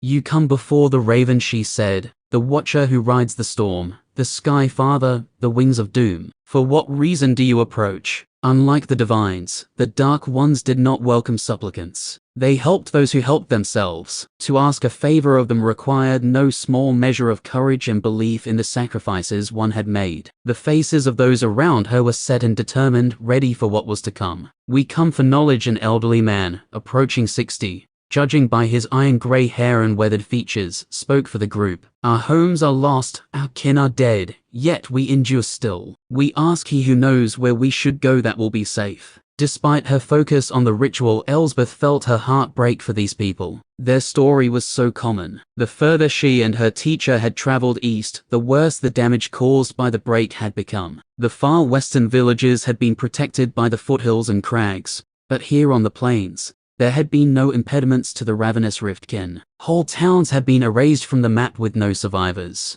"Please, Raven," she begged internally. "These people have suffered greatly, yet still stand tall. Give them your blessing. I have heard your plea. Look skyward, and I will seek the raven. May you be spared his wrath." The circle around her leaned back to raise their faces to the sky as Elsbeth began the rite in earnest. In that same pose, her head bowed and hands clasped before her, she began to pray out loud. The words that emanated from her mouth were in no mortal language, or even the words of power used by mages to cast spells. This was the tongue of the old gods, long forgotten by mortal kind. Only those devoted to their service were able to learn it now, via the unseen. To those around her, Elsbeth's words were indecipherable, almost not sounding like words at all. One sound rolled into the next, seemingly without pause, each harsh utterance a staccato point in a dirge that did not seem to end. When it seemed she must stop to draw breath, she did not, continuing to utter the rite without pause.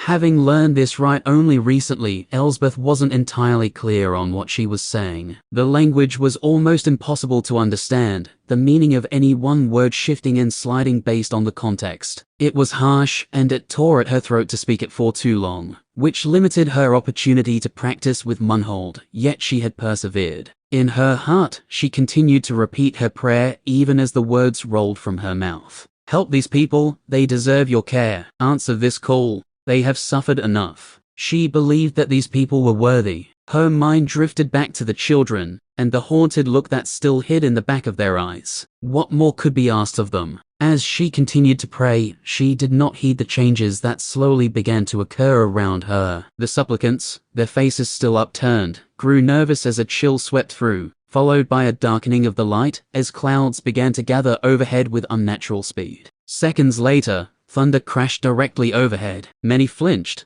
but all remained in place, never glancing away from the storm that had miraculously begun to form before them. From a great distance, Elsbeth felt a pressure begin to form. It grew and grew, until she felt as if she might be pressed to the forest floor by its mighty weight. Her ears became filled with a rushing sound, as if a hurricane whistled through the feathers of a giant bird. A voice sounded out from that vastly distant presence, yet as it reached her it thundered in her mind, driving all thought away. "Your call is grating, hatchling. You peck without fear. Shall I teach it to you?" Unbeknownst to Elsbeth, blood had begun to flow freely from her ears as she continued the rite. The weight of the raven on her mind, for that was who this must be, was suffocating. "These people are strong. These people are worthy," she prayed fervently, Grant them a sliver of your wisdom. Like a mouse under the eye of an enormous hawk, she trembled in the center of the circle, as the raven contemplated her. I shall. All at once, the pressure abated, and Elsbeth felt a tiny parcel of knowledge slip into her mind. In an instant, all of it was gone. The thunder, the clouds, the pain and pressure, all of it vanished as if it had never been. Elsbeth swooned on the spot, but caught herself at the last moment. If she failed to finish the rite, she would invite the wrath of Raven. Overwhelmingly tired, she forced herself to remain steady and spoke the last words. With that done, she opened her hands and held them cupped before her. Raven has recognized your strength, forged through suffering, she intoned, and the people looked down at her, the tension easing from their faces. The answer you seek is this. Head south and to the west. The village of Cragwhistle has room and work. They will take you in. Should you encounter the necromancer, Elsbeth blanched, but continued, he will protect you from harm. Every member of the circle gave thanks, relieved that their plea had been well received. Even more, they were grateful to have some direction in their lives. For weeks, they had drifted, seeking safety, but now, they had a clear path forward. Munhold flashed Elsbeth a look that told the young woman to keep her mouth shut, and began to move amongst the people. She congratulated them, offered comfort and encouragement, before sending them back to the clearing. When the last had gone, she approached her student and touched her on the shoulder. How bad was it? She asked, gathering a cloth from her pouch and wiping the blood that continued to drip from Elsbeth's ears. Not great, the young woman replied, trying to be stoic. It did no good. She slumped down to her knees, all the strength in her legs suddenly gone. Munhold caught her before she fell, lowering her slowly, familiar scowl on her face. Raven very seldom answers directly like that. I have only experienced it a few times myself. You must have pissed him off. Elsbeth smiled wanly. He said I pecked at him. Well, don't. You'll get your mind squashed like a bug, and your soul ripped out of your body if you aren't careful. The Dark Ones don't like being annoyed. She sighed. I know you want them to answer every prayer and help the people who come before you, but that isn't how they operate. They're whimsical, sometimes in the mood to help, sometimes not. Sometimes, they will crush the next thing that reaches up and catches their eye, deserving or not. We are not safe from them, just as we are not safe from lightning or flood. Elsbeth nodded, beginning to get back her bearings. What they said about the necromancer. Clearly, the old gods have their eyes on that boy. I find it interesting they would send people toward him rather than away. Sure, she spat. Raven is always plotting something, the bird brain. Who knows what he could possibly want? The young priestess couldn't begin to imagine plumbing the depth of the god who had deigned to glance at her, almost ending her life in the process. Such a being was too lofty, too grand for her to comprehend. Do you think he is safe? Tyron was her friend, though, and a good person at heart. She wanted him to be okay. Munhold looked down at her apprentice with sympathy. For the likes of him, safety is always an illusion. At least you know that, for now, he is still alive. Chapter 92. Is that smoke? Tyron squinted into the distance. The early morning light seemed thin in the foothills. The fog that rolled off the mountains lasted until the sun was high overhead on cold days. Even so, the dirty streak that stained the sky seemed to trace its origin down to a point on the ground. I don't fucking know, you fuck. Why do you insist on saying this shit out loud? Shut up, Dove, the necromancer muttered absently as he continued to examine the sky. The more he looked, the more the sense of disquiet in his chest grew. It was smoke, he was sure of it now. Perhaps a remote village was burning off rubbish. Or a hearth fire had gotten out of control. Both scenarios were unlikely. We'll go check it out, he decided. Someone might need help. Here, on the edge of the empire, assistance was hard to come by, speaking mildly. Settlements were far apart, with almost nothing in between. You can't be serious, the skull exclaimed. When Tyron didn't reply, preoccupied issuing mental commands to his minions, Dove continued. You are serious. Fucking hero complex is going to get your balls lopped off. Kid, and yours are massive, the blood loss will be insane. Probably make you more mobile, though. You could lose the wheelbarrow. If a village is under attack all the way out here, the Slayers and Marshals aren't going to see it, he defended his decision. We're probably the only ones who see the smoke, so we should go and help. You see the smoke, I don't see shit, the skull refuted from his position on a corner post. By the by, Aren't you supposed to be fleeing south in order to avoid getting your face murdered off by angry slayers? If one of them does turn up to this little emergency, you're completely fucked. You get that, right? There was merit to what his friend and mentor had to say. Even so, everything I've done has been to grow strong enough to help others. What will have been the point of any of it if I don't help defend these people? I haven't mutilated and murdered my way through the Western Province for my own personal gratification. By the end, Tyron's voice had grown quite heated, eyes filled with anger bore down on Dove, who held his ethereal tongue. He disagreed with the young mage, but felt it would be wiser not to argue. A part of Tyron wanted to help others, to be sure. Dove knew he was a good kid at heart, but another part of him, a larger part, refused to accept life as an ordinary person. He would blaze a trail as his parents had, or die trying. Eyes focused on the smoke in the distance, Tyron wordlessly directed his skeletons, ghosts and revenants over the terrain. Even with 8 of his minions now hooked to the cart, traversing the uneven ground was still painfully slow.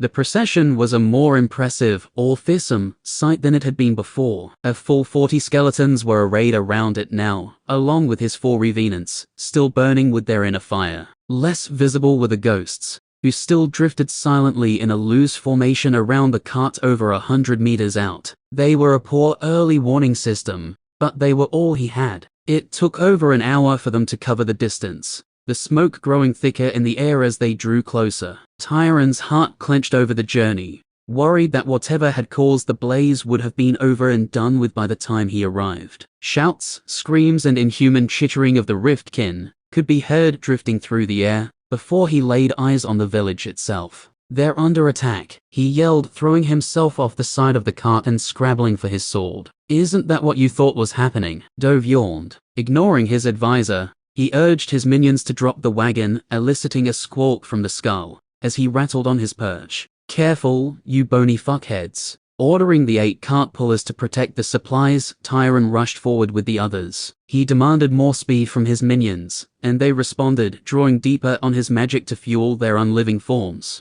Extra energy flowing from him to almost 40 undead was an unpleasant sensation, to say the least. Fortunately, he'd advanced to the point he could sustain it, though not for long. When the village finally came into sight, Tyron sucked in a breath. Crude barricades caught his eye, placed between buildings to create a defensive wall. One of them was burning, the flames having spread to the adjacent home, causing a plume of greasy black smoke to billow into the air. Riftkin raged, kept at bay by the simple barrier and the spears of determined villagers. The insect-like kin slashed and stabbed, trying to climb over again and again, only to be forced back, but they drew blood each time they charged. This fight had been going on for a long time already. Heavy wounds and casualties could be seen on both sides. One side would soon break, and it wouldn't be the kin. Monsters didn't break. They won, or they died. Tyron urged his minions to even greater speed, only remembering at the last minute that he was no longer without any ranged options. Belatedly, he instructed his small contingent of archers to begin firing. He had the spine-wielding skeletons move to the right flank, opening up a straight shot rather than have them shoot high-arsing arrows over his head. The bone arrows weren't the finest make. They weren't perfectly straight or balanced as well they should be. The hardened tips were no substitute for a proper steel arrowhead either, at least not at his skill level, but still they did damage. As the arrows began to fall, his archers firing as quickly as they could, the kin noticed almost immediately. Some shots bounced off the carapace and hardened shells of the monsters,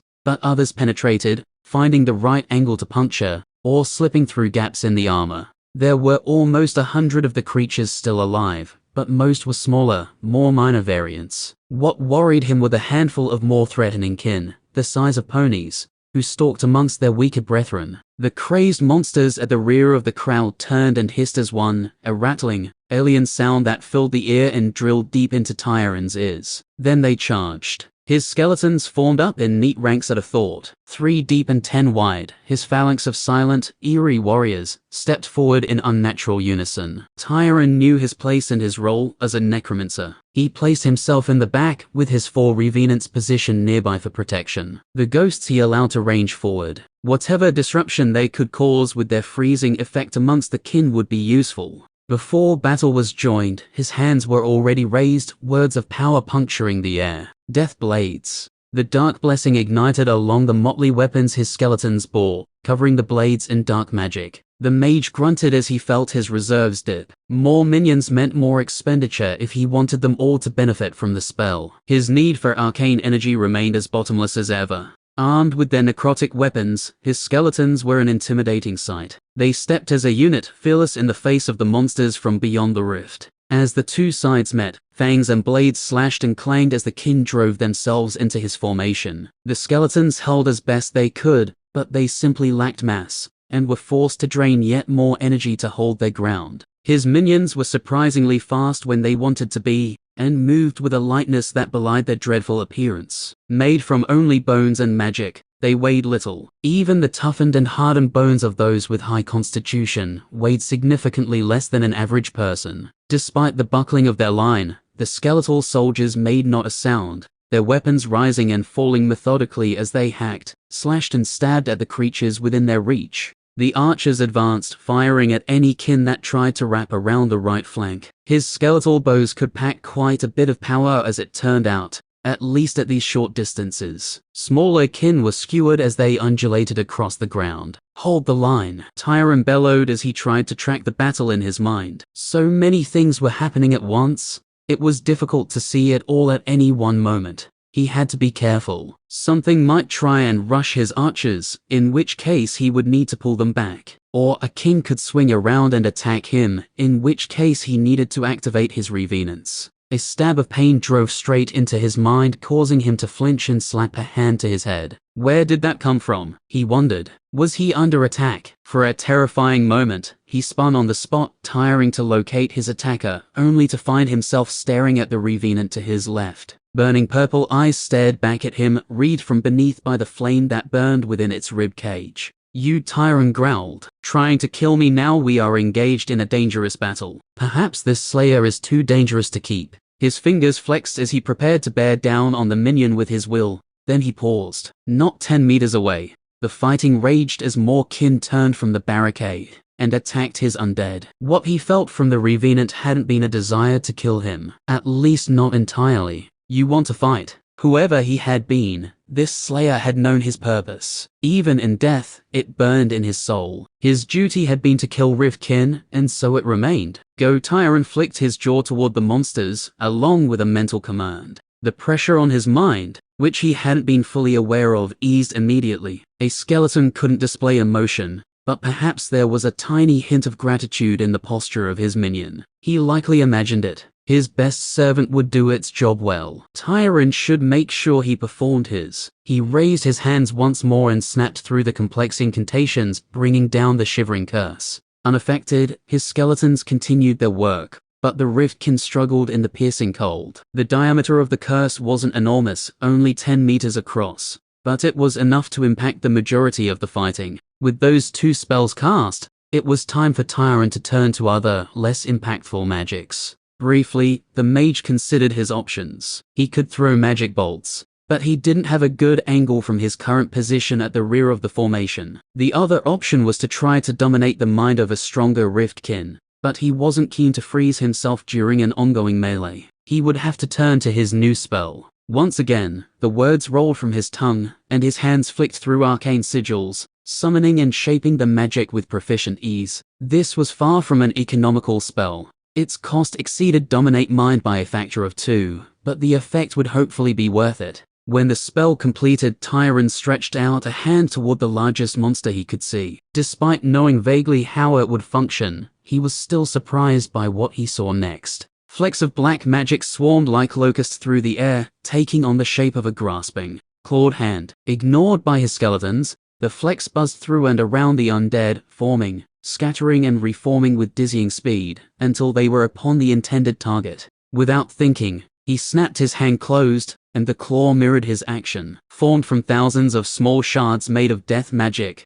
the hand snapped shut around the monster, who immediately froze, then began to writhe and bellow. The spell wouldn't last forever, and Tyron was keen to see how long it took the kin to break free, but he had to continue to assist his minions in the fight. Since he didn't need to maintain the spell, he began to cast it again, dipping further into his rapidly vanishing reserves to form it once more. When complete, he reached out and the same thing happened. The claw, formed of black shards, flew through the air and surrounded the kin, snapping shut around it when he clenched his fist. That's about as much as I can do. What energy he still possessed would be required to fuel his skeletons. With the revenant now active in the fight, he wouldn't be able to maintain even that minimal output for long, pushing his skeletal form to its limits. The once slayer, now undead, was fast and deadly, his sword flashing with far greater accuracy and force than the other skeletons. The comparison wasn't correct in the first place. The difference between the average minion and the former slayer was like night and day. Of course, that performance came at a cost. Tyron stood impassively, directing his minions as best he could until the fighting was over. It ended suddenly, the final riftkin screeching as it was impaled by a dispassionate skeleton, and then silence reigned on the field. Almost surprised, Tyron looked about, and only then did he notice that no villagers had emerged to assist him in disposing of the attackers. It shouldn't be surprising. They probably think they jumped from the frying pan and landed in the fire. Should he just walk away? Some supplies and a hot meal wouldn't go astray. With a shrug, he advanced toward the barricade, bringing his undead with him. Chapter 93. At a certain point, the rolling foothills, pierced in places by ragged outcroppings of rock, or torn by ravines, gave way to the true mountains. The barrier mountains were, like their name, a veritable wall, one that scraped the sky with jagged claws formed from the bones of this plain. If a way through existed, the people of the western province did not know it. To them, these mountains were impassable. Anything that lay beyond may as well not have existed at all. At the boundary between these two, the village of Cragwhistle lay. Stonecutters for the most part. The citizens of the humble settlement were hard people, used to isolation, freezing winds, and a dangerous life in the quarries. Tyron could sense a little of that as he looked up at the faces beyond the barricade. Many were wounded, bleeding openly from cuts around their heads and shoulders. They stared at him with hard eyes. Despite their outer appearance, he knew they feared him. Without ill intention, he walked to within 30 paces of the barricade, but ensured he remained surrounded by his minions. If some archer wanted to try their hand, he wanted to have cover. There was also a slim chance the villagers could rush him, leaping over the wooden obstructions to end this new threat. He'd learned not to take chances even with people. "Ho, the village," he called. "The fuck do you want?" A rough voice called back. "Great. Sounds like Dove's long-lost brother. To help you get back on your feet. Maybe some supplies and trade, if you have any to spare. I can't stay long, but I'd like to assist if I can." He gestured to the still smoldering building adjacent to the wall. "My minions don't fear the heat. We can deal with that safely, as well as other odd jobs. All I ask in return is a chance to trade for supplies." There was a chorus of muttering from beyond the wooden barrier, punctuated by some choice swearing. "He'll just fucking kill us, you idiotic pillock." That same rough voice bellowed. "That's a necromancer. You're worth more to him dead than you are alive." "Not to put too fine a point on it," Tyron called out, "but I could kill all of you right now if I wanted to. I slaughtered all those riftkin you couldn't deal with and saved your lives in the process. Do we remember that?" "You shut the fuck up," the voice called back. "We're having ourselves a convo-fucking-sation over here. Aren't any of you worried I'll get angry and kill you if he keeps joining me?" Tyron wondered aloud. His words were followed by more urgent, angry mutters, followed by a fuck off. Then the sound of blows being exchanged. For a moment, Tyron considered just turning around and leaving. These people were clearly far more trouble than they were worth. On the flip side, he did need supplies. He was running short on food, needed to refill his water skin, as well as other sundries for life on the road. The handle on his cookpot had broken 2 days ago. If he could get that fixed, he'd be much happier. He could get the skeletons to lift it from the fire, since they didn't burn, something he'd learned after making a stew. But it seemed strange to have his minions help him move cookery. Any information he could get on the surrounding area would also be helpful. He planned to move towards Sky's Keep, and the terrain grew more treacherous the further south he went. As annoying as it seemed, dealing with the people of Cragwhistle would be better than setting out blind. "Ah, that man doesn't speak for us," another voice called out. Slightly panicked, "We'd prefer it if you didn't murder us." Tyron rolled his eyes. Being treated like a storybook villain was going to get old very quickly. "I just saved your entire village," he reminded them. "I'm not some evil mage coming to kill you all." That would be more convincing if you weren't accompanied by dozens of human skeletons. That was a good point. Look, I'm going to get my cart. It has my supplies on it. Then come back. If, by then, you've decided you want to trade, make a little coin, then we can do business. Otherwise, he left them hanging. They hadn't responded well to him being nice. Perhaps if he implied a vague threat, something more in line with what they were expecting,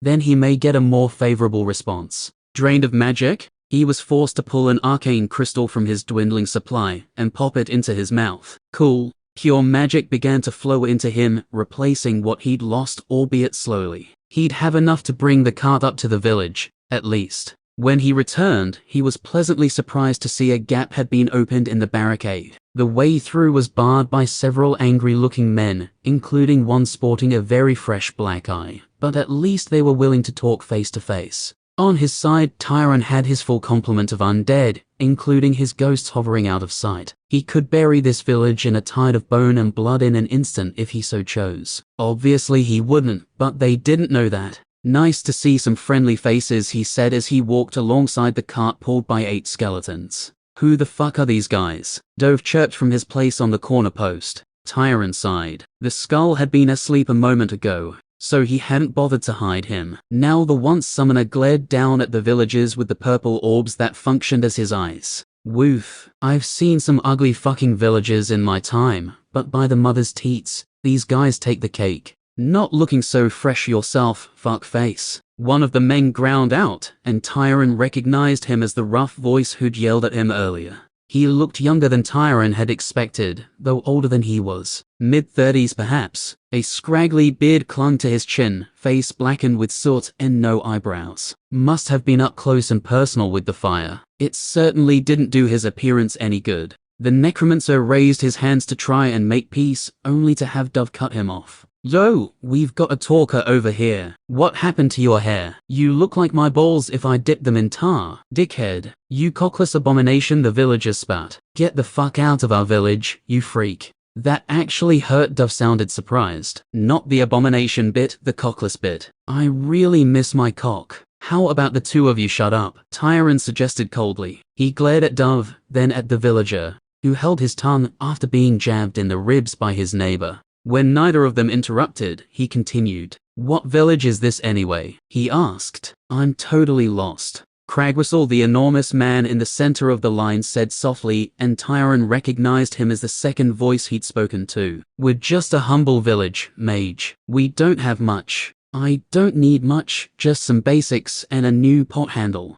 Well, the man scratched his cheek awkwardly, glancing at the others around him. We'd prefer not to let you in the village proper if you don't mind. We can do your trade here at the front. That's fine, Tyron shrugged. He approached, but still kept a distance of 20 paces between them, and kept his revenants close. They got down to haggling. The prices started at outrageous levels, requiring Tyron to remind them several times that they would all be dead, and therefore unable to enjoy the benefits of their goods, were it not for him. The massive man, named Orton, appeared to be a figure of some authority in the village, and did most of the talking. The loudmouth with no eyebrows stood to the side, fuming, and looked like he would burst out several times, only to catch a fist in the ribs from those around him. Eventually, they settled on a price for some goods, a local map, some smoked meat, and a cloth-wrapped bundle of hard biscuits. He tried to barter for some fresh ink, but they were out. When a skeleton stepped forward to deposit the coin and collect the goods from the ground, there was a palpable sense of relief on the faces of the villagers. It was clear that they wanted him gone as soon as possible, and expected him to buzz off now that the trade was done. Now we need to barter for something else. Tyron smiled, watching as the others stiffened. The necromancer gestured to his skeletons. I need bones, he said, and while I'm not going to take them from the living, I find that the dead don't have quite as much need for them. Oh, you fucking C-dash. Shut up, dickhead, or we'll take yours. Dove cackled. As the loudmouth went to take another breath, Orton surprised Tyron by turning around and punching him right in the face. He watched wide-eyed as the smaller man went sprawling on the ground, spitting and cursing. Shut him up, Orton said tightly before turning back to the frightening mage. Explain what you want quickly. The request for bones had gone down, as well as a ton of bricks with the villagers before him, and he could hear the terrified whispers of others behind the wall. As his words spread, he hurried to explain. As you can see, to create my minions, I need bones. He gestured to the skeletons around him as he spoke, and some were damaged in the fight to save your village. Even the arrows my archers fired were made using bones, and not many are in good enough condition to recover. That had been obvious even during the fight. The arrows weren't well made enough to survive a hard impact in one piece. As he got more skilled, that would change, but for the moment, I know this is a difficult thing for you, but my aid does have a price. Orton looked at him with an unwavering gaze, showing more courage than he had before. There was anger in his eyes, along with a certain wariness. He knew that the necromancer could take what he wanted if push came to shove. How would you do it? He asked finally. There are two options. I'm pretty sure not all of you survived this attack, am I right? Orton nodded and Tyron held up his hands. You probably don't want to do this, and that's fine, but you can give me their bodies and dash. He didn't get to finish speaking before angry cries floated over the barricade, and Orton's face darkened. Which is fine, Tyron raised his voice. It's upsetting having friends and family desecrated for necromancy materials. I get it. He didn't really, but he was trying to put on a good face.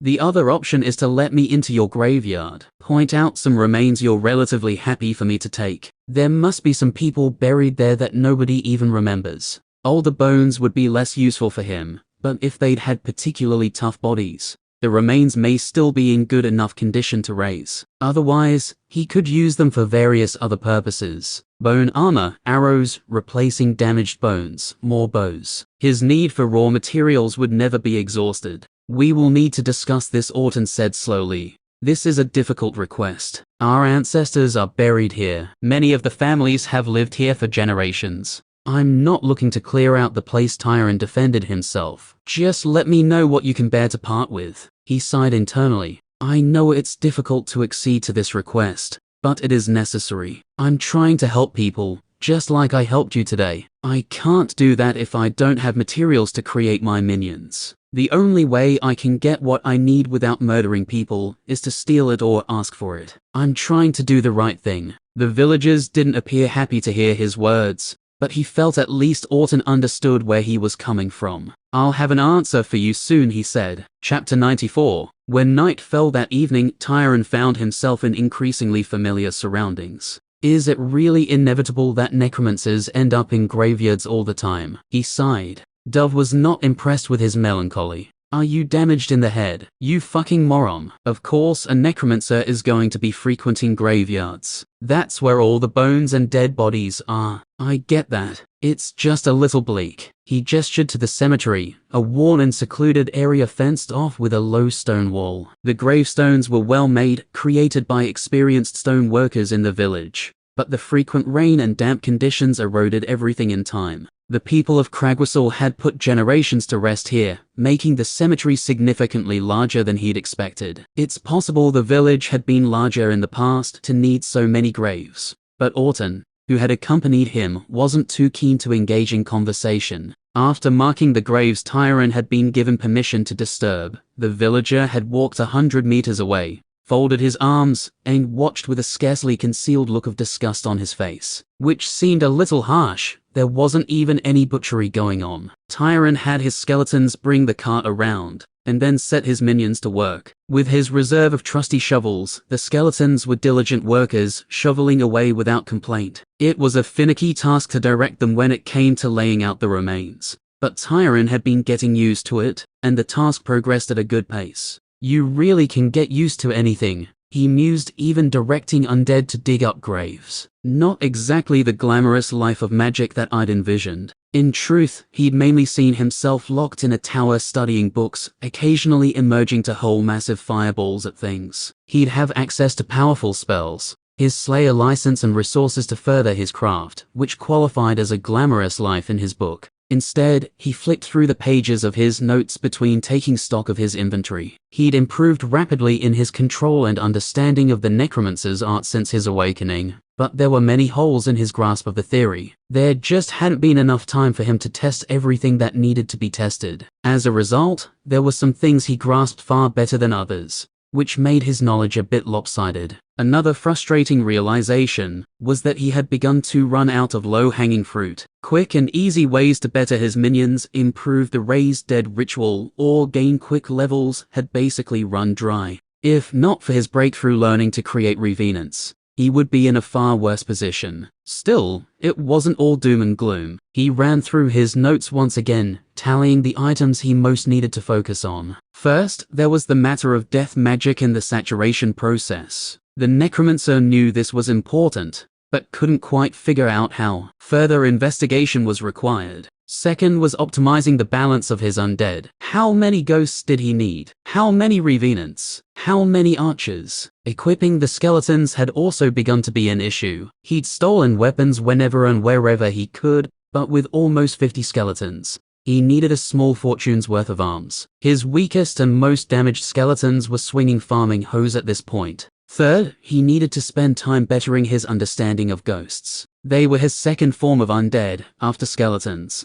and he knew basically nothing about them. There were a few lines of inquiry he'd thought of, but as yet hadn't had an opportunity to investigate. Fourth, fifth, sixth, the list went on, but at least he had something he could focus on. There was another task, one he'd desperately been avoiding. An inventory of the cart was desperately needed at this point. His supply of Hessian bags that he'd secured from the ladies at the farm he'd saved was running thin, and bones were starting to pile up all over the place. With a sigh, he pushed himself to his feet, carefully stepping through the mess until he reached the first bag. "What are you so miserable about now?" Dove demanded, exasperated. "Going to clean the cart and take an inventory. I honestly don't remember what we even have in here." "Oh, shit. Fuck that, I'm out." The light glowing within the hollow eyes of the skull immediately faded as Dove retreated into sleep. Prick tiring cursed, though there wasn't much energy behind it. He'd avoid the job himself if he could. His experience as the bookkeeper at his uncle's tavern hadn't quite prepared him for the mind-numbing process of counting bones. Did he have to know exactly how many finger bones he had? No. Would he count them anyway? Yes. Once he started, his brain wouldn't let him stop until he had a precise count.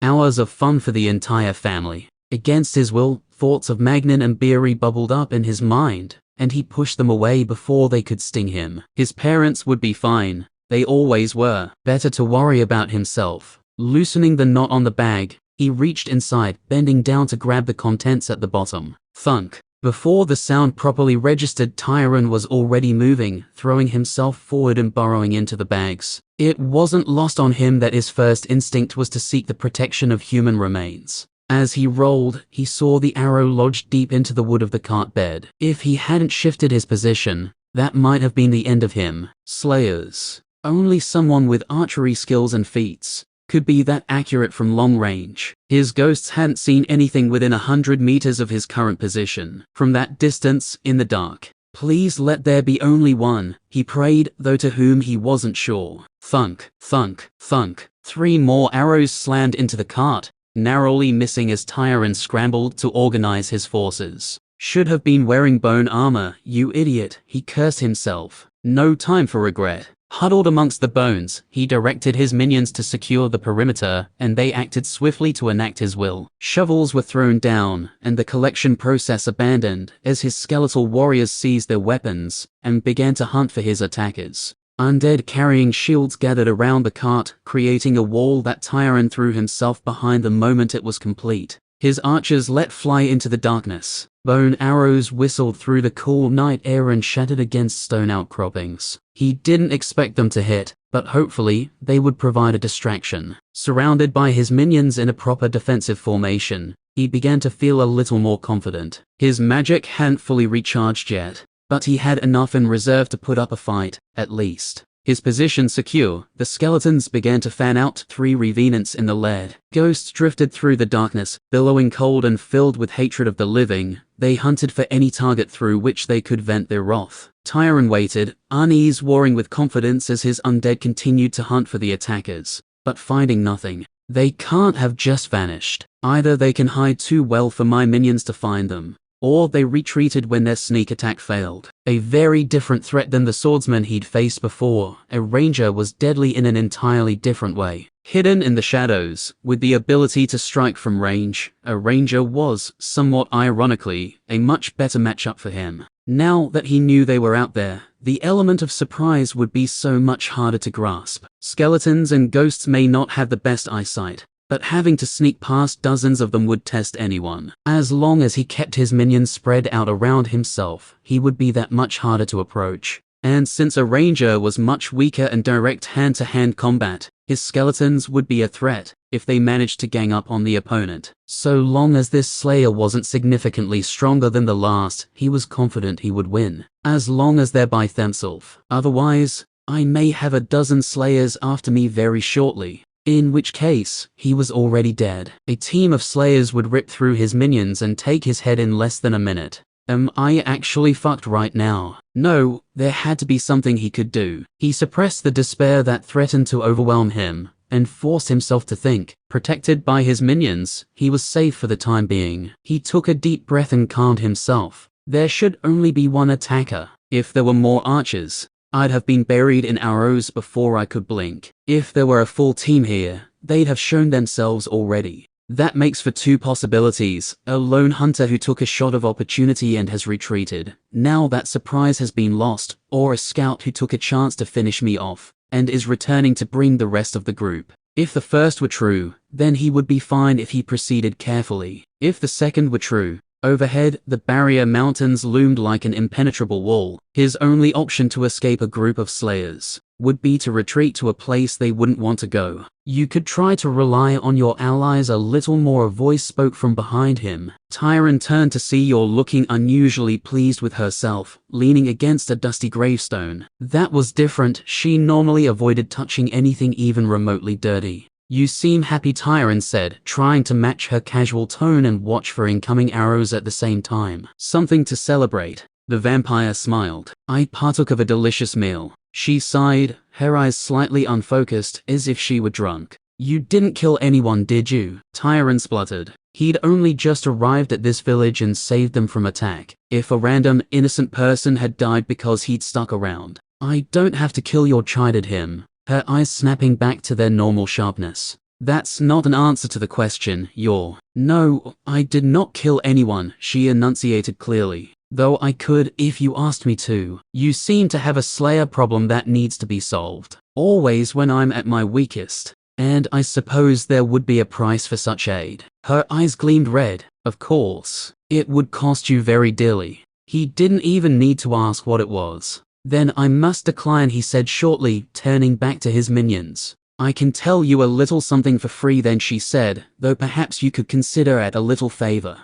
That archer is working alone. You don't have to worry about more slayers coming for you. At least not yet. Not yet? Tyron asked, confused. You're just smiled once more, a predatory cast to her features. I will say no more. Figures. She gave me valuable information anyway. I'll repay this debt, he said, forcing himself to speak evenly. Of course you will. I never had a choice. They'll get the price out of me one way or another. Thoughts of vampires and their machinations could wait until later. Yor wouldn't lie to him, which meant he had a small window of opportunity. Beside him, his only slayer, Revenant, burned with magical fire. Looks like you're about to make a friend. My archers needed a leader. Chapter 95. Catelyn pulled her cloak tight around her and drew deep, steadying breaths. One finger kept the tension on her bowstring taut as her eyes flicked from tree to tree, watching for any sign of pursuit. Stay calm, be steady. That's how you stay alive. The words of her mentors from the academy rang in her mind, and she heeded that advice. Analyze the situation, make a plan, then execute on it. That's how a ranger was meant to fight. She'd lost her cool back at the graveyard, and it had cost her. The sight of so many undead swarming through the graves and patrolling the perimeter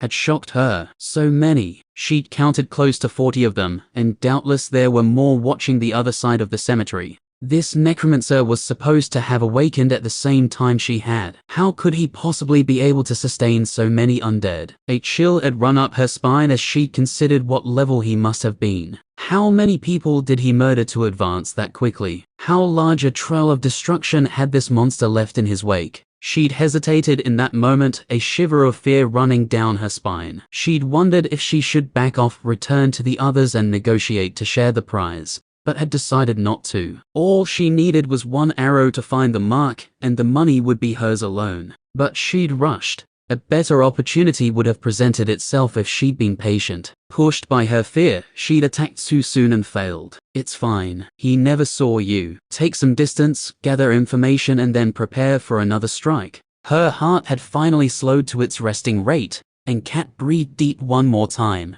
filling her lungs with chill night air. It was cold and damp this high up. She hated it. Born to the south in endless sand keep, she'd grown up a few hearse ride from the desert. A sound tugged at her ear, something like a breath or sigh, and she snapped around, her bow rising to eye level in one instantaneous motion. Nothing. It was difficult to see, even with her heightened senses feet, but there was nothing there. She lowered her bow and continued to peer into the darkness. She was sure she'd heard something, an odd sound, almost like wind. Had it always been this cold? A freezing cloud of ice gripped her arms, and the ranger threw herself backward, rolling smoothly to her feet, and loosing an arrow where she had been standing. The shot whistled through the air, touching nothing. No, there was something. The night air twisted in her perception, and she could finally make out the shape. Lines blurred, almost immaterial as they seemed to drift as though caught in a soft current. A baleful glare met her eyes as what she now realized was a specter reached for her again. Shit, she cried, her voice gripped with fear. Without thinking, she pulled back on her bowstring again, her free hand flashing an arrow to the nock with inhuman speed. She let fly only to see the ghost distort slightly as the wood and metal blasted harmlessly through it. She turned and ran. Heart hammering in her chest, Catelyn stumbled through the brush, her thoughts a tangled mess. Fucking hell, a ghost. What am I supposed to do against a ghost? In her panic, all the usual grace and dexterity she would exhibit moving through difficult terrain was gone, replaced by blind fumbling, as she tried to desperately get away. After clawing her way over a mass of gnarled roots that clung to the rock beneath like the withered fingers of a witch, she dared to look back. Immediately, she wished she hadn't. Purple lights flickered in the dark, paired orbs that shifted and bobbed as the skeletons moved through the copse of trees. The sight of them filled her with dread. She wasn't even necessarily afraid of fighting them. Skeletons weren't the deadliest of foes, but she was afraid of what they represented. Each had been a person, not that long ago. If they caught her, she would become one of them too. Fuck off, she screamed, drawing another arrow and firing it at the first set of purple eyes she could see. By some miracle, the arrow flew true, perhaps guided by the hand of the unseen. There was a shattering sound in the distance, and two of the lights winked out. Just like that, a skeleton had been destroyed. It was strange, but the ranger felt some measure of her calm return. A single success, minuscule it might be, but it gave her something to cling to. She may not be able to do anything to the ghosts, but they were slow, or they'd have caught her already. As long as she got a hold of herself and moved properly, they'd never catch up. The skeletons were easy fodder if she played her cards right. All she had to do was take some distance and pick them off one by one. The necromancer was practically feeding her free experience. Get a grip. You're not dying here. Catelyn admonished herself and forced deep, slow breaths into her lungs, slowing her pounding heart and steadying her shaking hands. She could do this. She had to do this. All at once, she was in control again. Her movements became smooth, and her feet found stable footholds once more. As a ranger should, she began to move through the brush with grace and speed. Another arrow was plucked from her dull grey quiver and brought to the nock. She sighted and loosed in one smoother motion, not bothering to see if her shot found its mark. The crunching sound of the steel head punching through a skull was all the confirmation she needed. As long as he doesn't get ahead of me, there's no way I can be caught. That bounty is as good as mine. Cold, piercing, deadening cold invaded her lungs, freezing the air in her body and the blood in her veins. Shit. She lunged forward, desperate to avoid the horrific sensation. In her haste, she smacked her elbow into a rock as she rolled, pain beginning to throb up her arm. It was a miracle she managed to hold onto her bow. Fighting back against an enemy with no physical form was pointless. All she could do was turn and run. Her only defense against the ghosts was to outrun them. She bounded away, legs pumping as she upped her speed. After 50 strides, she burst out of the trees and into the long grass that clung to the foothills with a death grip. Out here, she could see the skeletons coming from kilometers away, even in the dark. Need to find a good vantage point, make sure I'm not followed. As long as those ghosts knew where she was, it would be impossible to sleep. The thought of being attacked with that freezing touch in her sleep was horrifying. She had to gain some distance. Around her, 5 skeletons rose up from the grass, the light of undeath burning in their eyes. No.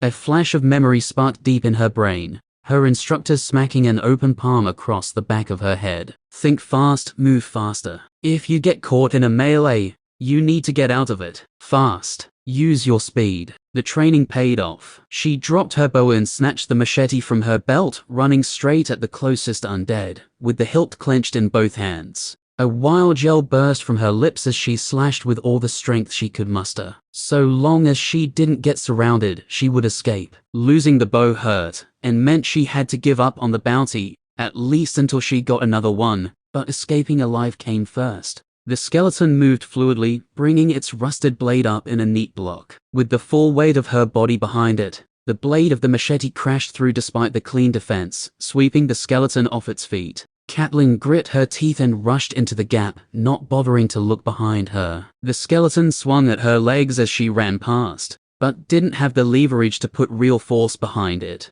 and the slash didn't penetrate her boots. She was through. Ice pierced her once more, and she gasped. Almost invisible in the dim light, she could see the faint outline of a face locked in a malicious grin as it reached for her. How many are there? She despaired. Acting on instinct, she slashed at the arm and watched as the machete cut through without resistance. The chill that threatened to lock her muscles in place diminished slightly as the ghost fuzzed into mist where she had struck, only to start reforming a moment later. It was a window, and she chose to jump through it. She swung the machete high with one hand, and then brought down in a savage slash, bisecting the ghost and cutting that rictus grin in half. Then she braced herself and jumped straight through it. Her body was enveloped in ice, as if she had flung herself into fresh snowmelt. For an instant, her heart slowed, and she idly wondered if it would ever beat again. Truly, this was the chill of the grave. Then she was through to the other side. Her legs were too cold to obey, and she staggered as her feet hit the ground trying to regain her balance. That's when the arrows began to fall. She could see the archers in the distance, just clear of the trees. Their bows were formed from spines that bent hideously every time they drew back on those ghostly strings. They didn't have much skill,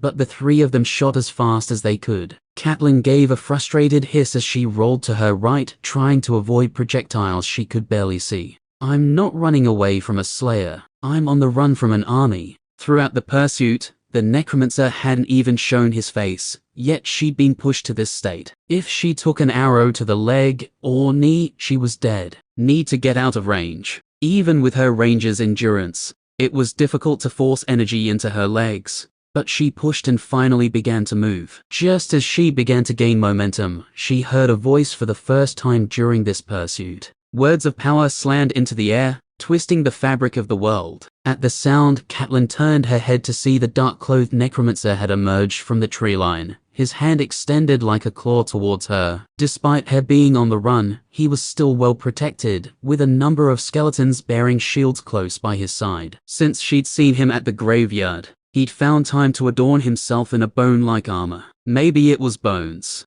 How nice for him. Her hands itched for her bow. Black magic erupted from the mage's hand and billowed toward her like a cloud of locusts. She tried to dodge, but the spell raced across the space between them, covering over 100 meters in a matter of seconds. With a surge of energy born from desperation, she lunged to the side at the last possible moment. It almost worked. The black cloud of magic stretched for her as a hand, wrapping itself around her leg and dragging her to the ground. With a cry of horror and rage, she hacked at the spell with her machete. But that did nothing to disperse the arcane energy. Terror threatening to engulf her, The young ranger turned to face the skeletons who were now catching up to her, blades held in trembling hands. Except they didn't move to fight her, they simply surrounded her, remaining out of her reach. A few seconds after, the spell dissipated, but it was already too late. 5 skeletons surrounded her now, and more weren't far away. Probably, the ghosts were starting to catch up as well. She was caught.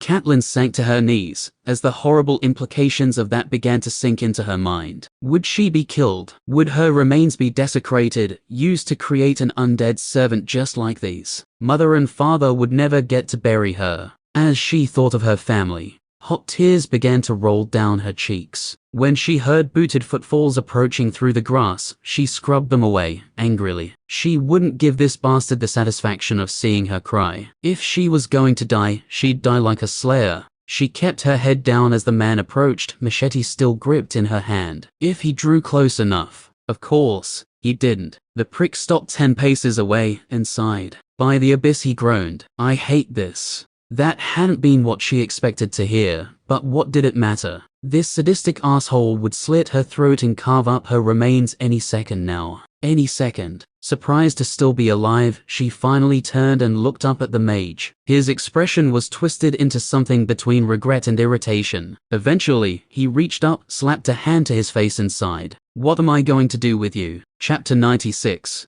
It was tempting to reach out and tap at the array with a finger, just to make sure it was working. Piranus glared at it, unwilling to believe what he was seeing. The eyes could lie. He knew it well, especially when a person was tired. And he was tired, exhausted. Day after day, he and the Magisters had poured their magic into the sigils, turning arcane energy into pain, until he had begun to believe it would never end. Yet, as he continued to look, the sigils continued to lie dim. No response from the brands meant that the slayers in question were not acting against instructions. Despite the fact he'd been pouring his life into the sigils for weeks, he double-checked to make sure that the two he was looking at corresponded to Magnin and Beery, and they did. Well, it's nice to finally close the book on this little task, a cultured male voice said from beside him. Piranus ground his teeth, but tried to keep his dislike under wraps. No need to aggravate his fellow Magisters, particularly one on the fast track for promotion. You don't see this as a little suspicious, Herath? He asked, gesturing to the unlit sigils. After more than a month of resisting the highest level of torture the Magistery has ever devised, they just give up.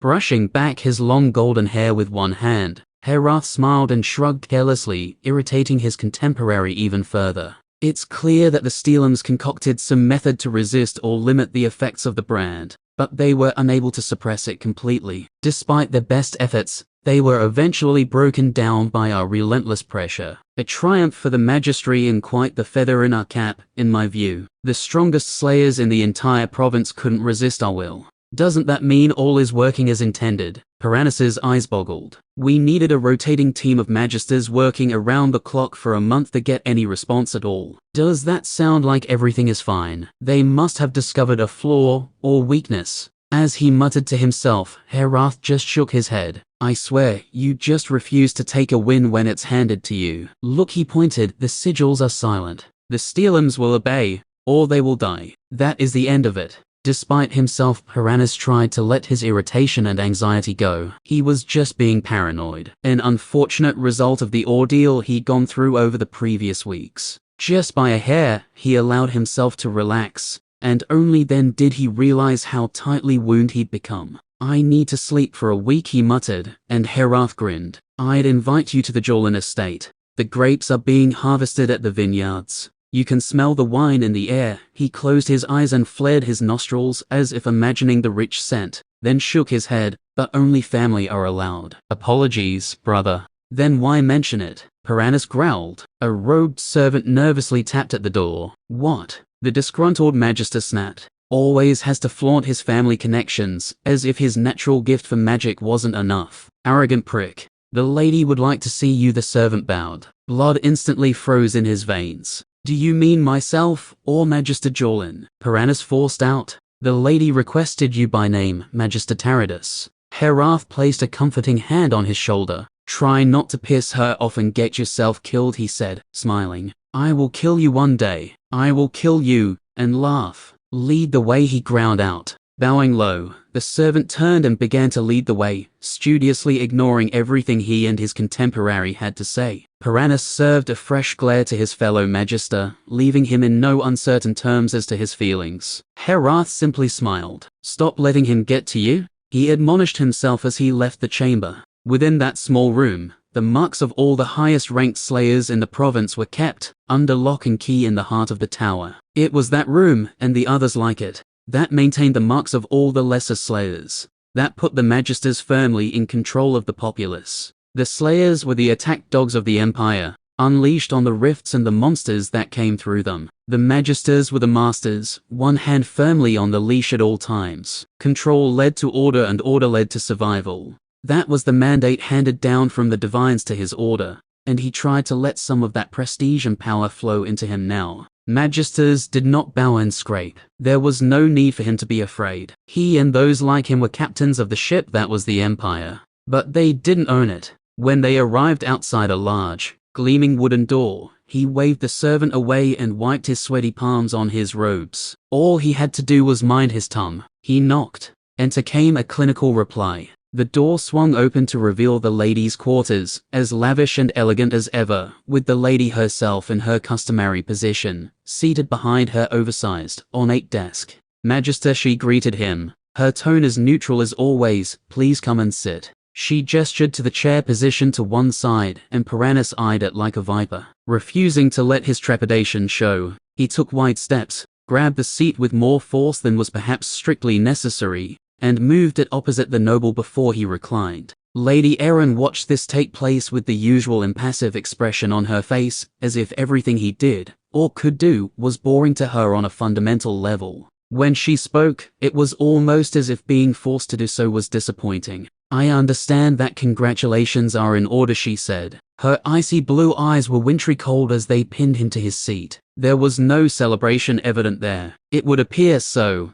my lady," he replied, meeting her gaze. "The marks have grown dim. We have no reason to believe that the Steelums resist their instructions any longer." The lady took a moment to note this on the clean paper that lay before her on the table. "I see. The marks are unresponsive. That is the case. It was first reported by Magister Thurn, then myself and Magister Jorling confirmed it. Do any of you believe that the marks have been compromised?" The question was asked in the same, disinterested tone, but Piranus felt sweat break out on his back. One thing everyone knew about nobles, they always hunted for someone to blame. Lady Erin would never be held responsible for anything that happened here. She was above such things. But that didn't mean a scapegoat wouldn't be useful. If he said they weren't compromised, and it turned out Beery Steelum had managed to break them, his head would roll. The mark is a work of incredible sophistication that has been employed since the Ascension. I couldn't begin to think of tampering with it and surviving.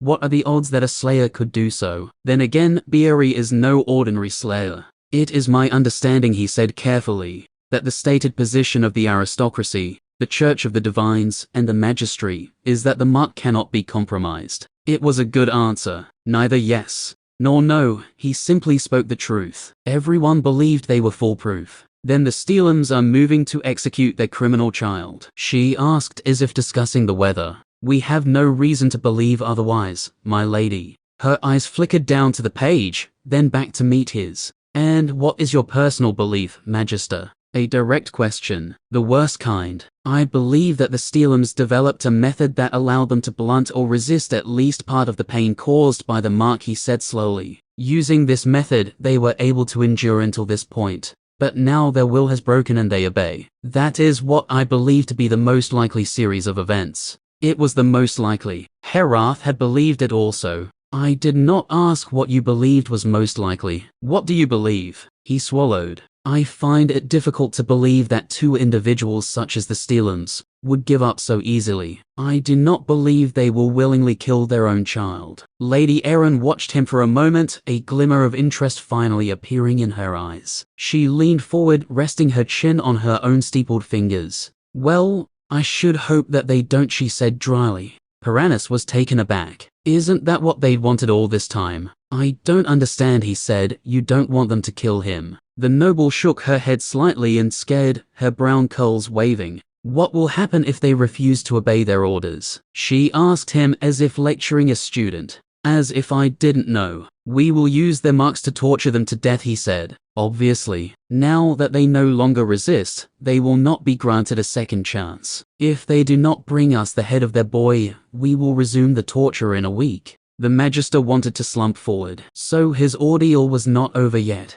How he yearned to be free of this laborious nonsense. So you would rather the boy was left alive and the parents killed? He asked. You are not thinking with enough clarity, she said. All three of them will die. That is our will. All three of them. When you say a will, he began. The aristocracy speaks with the voice of the divines. She cut him off, blue eyes glinting like steel. They have ordered it, and so it shall be. Chapter 97. I really thought you were over this. What do you mean, over this? Are you talking about my aversion to murder? That's a healthy thing to have. For most people, sure. You aren't most people. You're a necromancer on the run from the law who's actively being hunted by superhuman killing machines. The same attitudes don't really apply. When you wasted those two marshals, I figured you understood that. I didn't have a choice, Tyron growled. As you damn well know. And you have a choice now. Look around you, moron. You're halfway up a mountain in the ass end of nowhere, with goddess knows how many of these pricks trying to stab you in the face. Why do I feel like I'm the only one of us two who thinks that's a bad idea? Tyron hunched his shoulders against the criticism and the creeping feeling that the skull was correct. He should have put this archer down the moment she was caught.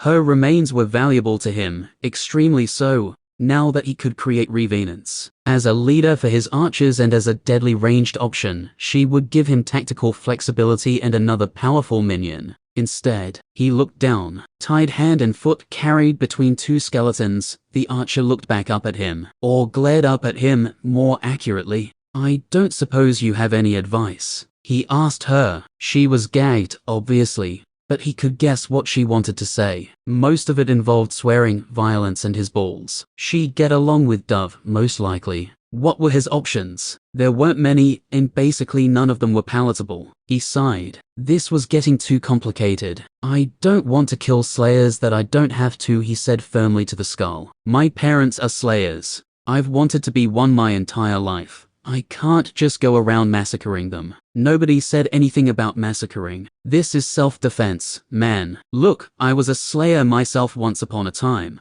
I don't really want you to murder them either. This is different. When they come at you, firing arrows at your noggin from the dark. Fuck the fucking fuckers. That ain't a slayer. That's prime skeleton material. The graveyard didn't look much more appealing in the daytime than it had at night. It was gloomy and shaded, a fine mist rolling down from the mountains above. The skeletons had largely completed their work now, providing a wealth of bones for the necromancer to work with. They were in the process of cleaning the place up, returning it to some semblance of the undisturbed, overgrown mess it had been before. Well, not entirely. In the daylight, it had been much easier to notice what had evaded him the previous night. He really needed to learn some sort of magic-enhanced vision. Most of the cemetery had indeed been overgrown, and it had been those old and forgotten graves the town had agreed he could unearth. There was, however, one area that was quite well maintained. A cursory examination had revealed that Cragwhistle had buried a few people recently. Quite a few. Considering they hadn't had time to enter the deceased from the siege the day before, something else had clearly caused those deaths. What had appeared to him as a surprisingly large village for this far west had in fact been significantly bigger not that long ago. Must have been a rockfall or some such, he shrugged. It's dangerous work cleaving stone from the mountain. Stop distracting yourself. There was so much to do. He hadn't conducted the status ritual since the siege, and he was sure to get something from killing such a number of Riftkin. Likely, that had to wait as well. Before anything else, he had to deal with this slayer. I can implant a suggestion in her mind. She'll leave and not remember seeing me. You sure about that? Mental manipulation is far from guaranteed to stick even in the medium term. Even then, if you persuade her she didn't find you, guess what happens? She fucking starts looking for you again. A little more patience, and she would have put an arrow between your eyes the first time around. Judging by the look on the archer's face, she was regretting that right now. A chill ran down his spine as he remembered that first shot rushing over his head. I could give her to your, he suggested weakly, and Dove just scoffed. So you don't want to kill her, but you'll feed her to a bloodthirsty, in a literal sense, vampire. Wow, what a kind soul. Hey, Ranger, you want your corpse butchered into a skeleton, or your eternal soul ripped out of your body and digested by an undead? The archer's eyes widened, and she thrashed against her bonds, yelling and cursing at them as best she could through the gag. Probably neither, if I had to take my guess. The unfortunate captive looked a little wild around the eyes after hearing their discussion. Tyron wanted to slap a hand to his face in frustration. Now they were just torturing her mentally. So much for his mercy. I didn't want to give her to you to kill her. I thought she might want recruits. Judging the vigorous shaking of the captive, that wasn't much better in her eyes. She would demand a price for a favor like that, Dove observed, and I think we all know what it would be. Damn it, you're probably right. It had been a vain hope, one with little chance of ever coming through. I guess I'll just have to try the mental suggestion and hope for the best, he sighed. What? Just kill her already? You're being daft. Before Tyron could retort that becoming a homicidal maniac was not what he intended when he began this journey, something caught his attention. A voice, distant at first, but drawing closer every moment. Yee, Orton called as he ran toward the cemetery. Necromancer, are you there? The desperate note in his tone told Tyron this wasn't a social call. He rushed toward the village and met the large man on the outside of the graveyard. Orton was panting and dripping sweat when they met. He must have run from Cragwhistle to end up in that state. What's wrong? Tyron asked, confused. Is there a problem? I thought they'd avoid me as much as possible now business has concluded. The people certainly hadn't indicated they wanted him to stick around. They'd been pissed off enough at his demand to access the cemetery that he figured he'd be lynched if he showed his face again. Skeletal army or no. At the village the big man wheezed. Rivkin, need help. Again. I'll go as quickly as I can. It took less than a second to marshal his troops with mental commands, bringing the skeletons, ghosts and revenants to his side. As they gathered, he sprinted to his pack and pulled out one of his precious few remaining arcane crystals.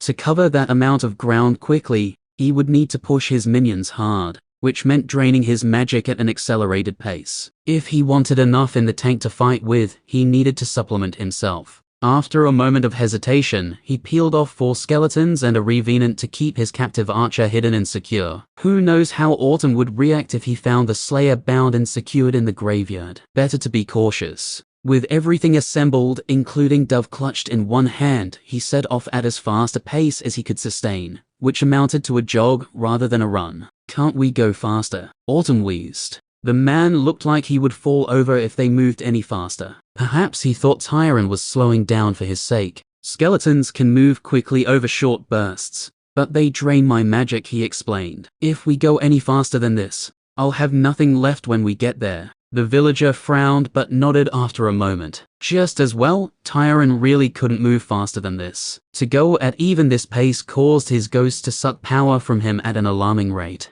When they arrived at Cragwhistle, Tyron already had the candy in his mouth, letting the magic contained within drain into him as he looked for the kin. When he didn't see any, he turned to Orton in surprise. Was this some sort of trap? The barricade was still in place, walling the village off, with a small gap to allow traffic through, but there were no visible people or kin. Do I hear fighting in the distance? Not here, Orton gasped. Other side. He pointed to the break in the barricade, and Tyron hurried to order his minions to funnel through. The other side. Did the monsters circle around through the mountain? That doesn't make any sense. Rivkin were intelligent to a degree, but the magic that suffused them drove them to a berserk state. Most would rush straight toward the first living thing they found that wasn't kin and tear it to pieces, not even waiting to eat it, before they rushed off to find something else. Inside the boundary of Cragwhistle for the first time, Tyron didn't have time to take in the sights as he rushed through, heading toward the mountain side of the village. The further he ran, the louder the sound of fighting got, until he saw the backs of the villagers ahead of him as they defended another barricade. With a mental command, he urged his minions forward. Get back from the wall, he bellowed, but some didn't appear to hear him over the din. They certainly noticed when over 40 skeletons joined them at the barricade, several screaming in fear as the undead appeared right next to them. I need those spears. His skeletons were armed with one-handed weapons and farming tools for the most part. They didn't have the reach to stab over the edge of the crude wooden barricade.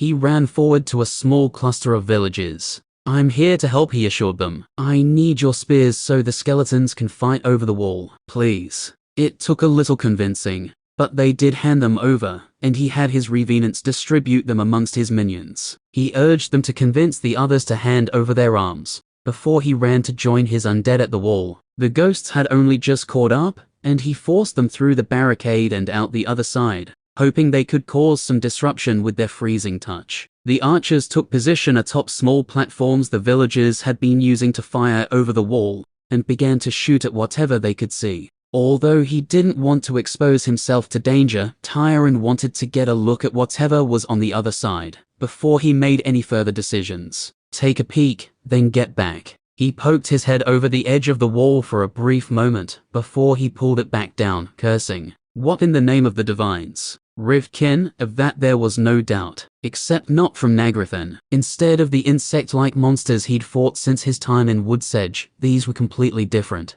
The bulk of the king closely resembled boars, albeit ones covered in a spiky layer of icicles. Knee-high, the monsters rushed forward in mobs to smash themselves against the wood, which buckled and splintered after every charge. Roaming amongst the smaller kin were ice-formed monstrosities with stick-thin limbs and demonic faces, all harsh angles and pointed teeth the size of a man. Where had they come from? If they were frost monsters, then his chilling curse and ghosts may not have any effect, or perhaps even empower them in some way. He pulled his immaterial undead back beyond the wall, swearing under his breath. What is it?" Dove demanded. "They aren't kin from Nagrathan. Some kind of frost beasts and ice monsters." "Fucking what? Did these shits come all the way from Sky Ice Keep?" If his memory served, the rift guarded by the Slayers at Sky Ice connected to Illica, a corrupted realm of ice giants. "I don't fucking know. I've never been there." "Fucking hell. Stick me up there, I'll take a look."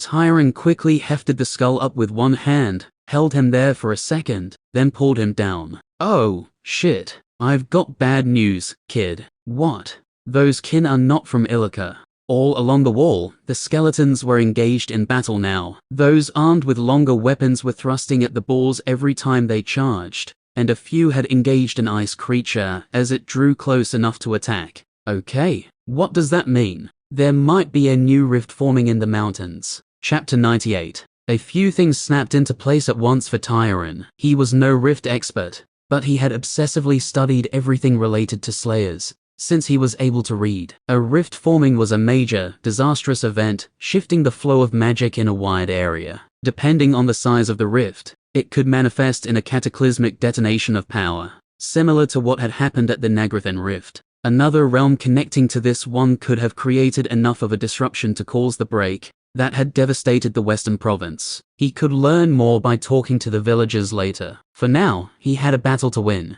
At his direction, his skeletal archers began to focus on the ice creatures, peppering them with bone-formed arrows. At the wall, the fight had degenerated into a battle of attrition. Skeletons stabbed at targets whenever they could, the archers fired rapidly, burning through the limited ammunition, and his revenants stalked up and down the wall, waiting for something to break through. Except for the former swordsman, Tyron kept it by his side for safety. With limited options on what he could provide to the battle, he hurriedly got to work casting death blades. Anything he did to support his undead would help them end the threat more quickly and preserve themselves. Interestingly, it also worked on the arrows of his archers, the arrowheads burning with dark energy, just as the swords and spitips did. Need to get somewhere I can be useful. Without line of sight to the battlefield, the rest of his magic, limited as it was, wouldn't be useful at all. He ran to the platform his archers had positioned themselves on and stood amongst them, looking out over the wall. The smaller Rift King continued to fall each time they charged,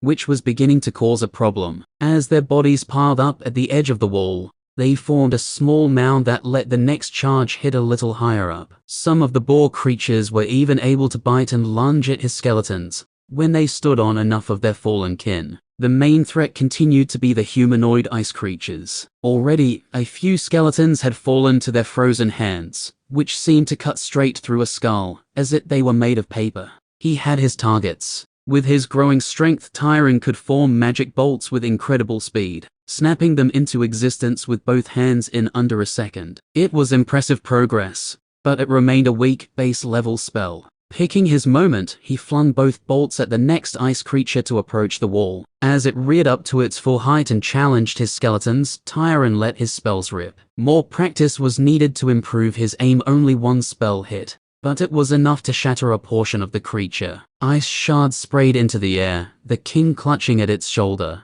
"Shoot at my target," he commanded the archers next to him, and they silently obeyed. Empowered with death magic, the arrows were able to bite deeper into the ice, wounding the kin further. Tyron rapidly formed another pair of magic bolts and flung them at the monster, more accurately this time. 2 more detonations and the creature reeled back. Its mouth opened wide, unleashing an unearthly screech like crackling ice before it swept out with one long arm, slashing through a skeleton's eyes, causing it to fall. Damn it. He was losing too many skeletons. He had to focus and bring down those ice creatures as quickly as he could. Targeting the next closest one, he prepared Death's Grasp. The kin turned its head towards him, as if sensing what he was doing, and began to stride forward. But there was no way it could reach him before the spell was completed. Thrusting a hand forward, a wave of death magic sped over the intervening distance, wrapping around the target and immobilizing it. Another command to his archers, and they began to pepper the locked-down monster with arrows. A moment later, he fired 2 magic bolts at it, both connecting before the grasp had faded. Still alive, but badly wounded, the kin began to slink away,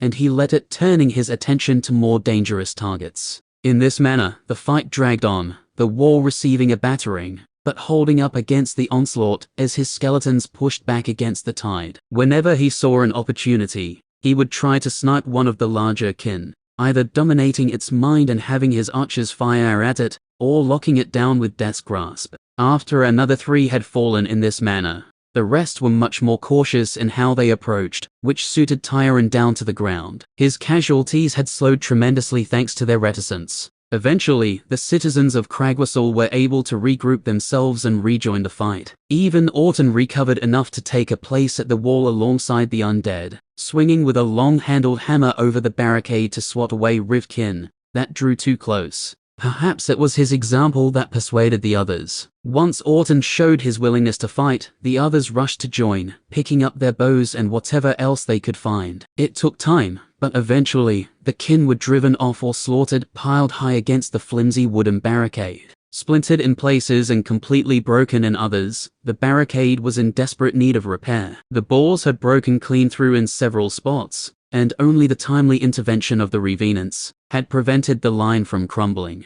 Tyron remained standing on the platform, breath burning in his lungs and body screaming for energy. A protracted battle was still devastating to his reserves, especially with this many minions. He had to make some choices to improve the efficiency of his force. His status ritual was also overdue. A few more levels would help alleviate his problems, though likely not solve them. All around, people stood trying to catch their breath, nursing wounds, muttering quietly to each other. There was an uneasy feeling in the air, and the necromancer knew he was the cause. He could feel irritated that these people still weren't comfortable around him now that he'd saved them twice, but he chose not to. It wasn't hard to understand their hesitation. Trust wasn't built overnight, even in desperate circumstances. Luckily enough, he'd avoided any wounds. None of the kin had been able to threaten him at range, the perfect fight for his class. He was ready to travel at any time. May as well head back to the graveyard and regroup. Plenty of skeletons need repairs. I can make more ammunition and then come back later. He needed to know what was going on here. Before he could leave, Orton jogged up to him, hammer in hand. Tyron tensed, but he had his ghosts with him, along with his revenants. He should be safe enough. He jumped to meet with the man. "I really can't thank you enough," the big man said, extending a hand. Tyron eyed him askance for a moment before he reached out to take it. Up close, Orton didn't look that old, despite his intimidating size. Probably in his early 20s, which meant he had awakened some time in the last few years. "I'm happy to help," Tyron said, then smiled, "but I'll probably need more bones to compensate." "I figured you say that." Releasing his hand, the big man stepped forward and clapped him on the shoulder before turning to the others. "Come on then, you lot," he called to the others. "Come, and give your thanks to the necromancer for pulling our hides out of the fire." Tyron really wanted to tell him not to bother. He didn't like interacting with others that much at the best of times,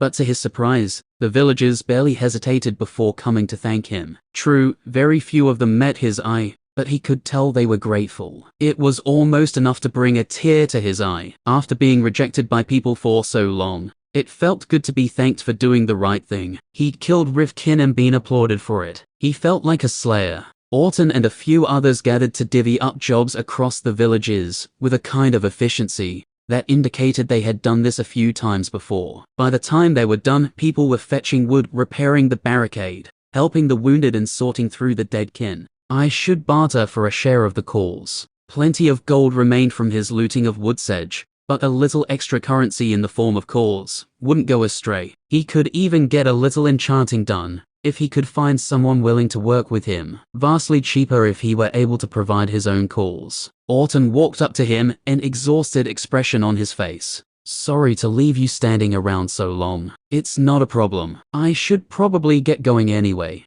The man looked surprised. What? Why? To get my undead out of the way. If nothing else, Tyron gestured to the tight huddle of skeletons he'd created to try and prevent them blocking anyone. The big man blanched a little to see the undead. Clearly he had an aversion to them, but he waved Tyron's words away. Nonsense, he declared. You can stay in the village tonight, and for as long as you like. You saved us and we won't forget it. He leaned closer before he continued. It takes us a little while to warm up to people. Trust is earned here in the mountains. I think you've earned a fair bit here today. Well, that's kind of you, Tyron said. He certainly wasn't used to this sort of treatment from people who knew what he was. How long since he'd been welcome amongst other people? It seemed like years ago he'd been sleeping in his aunt and uncle's attic, attending lessons in Foxbridge. Come on then, Orton gestured. I'll take you in at my place. I have a spare bed. We can talk there in private. I can tell you have questions.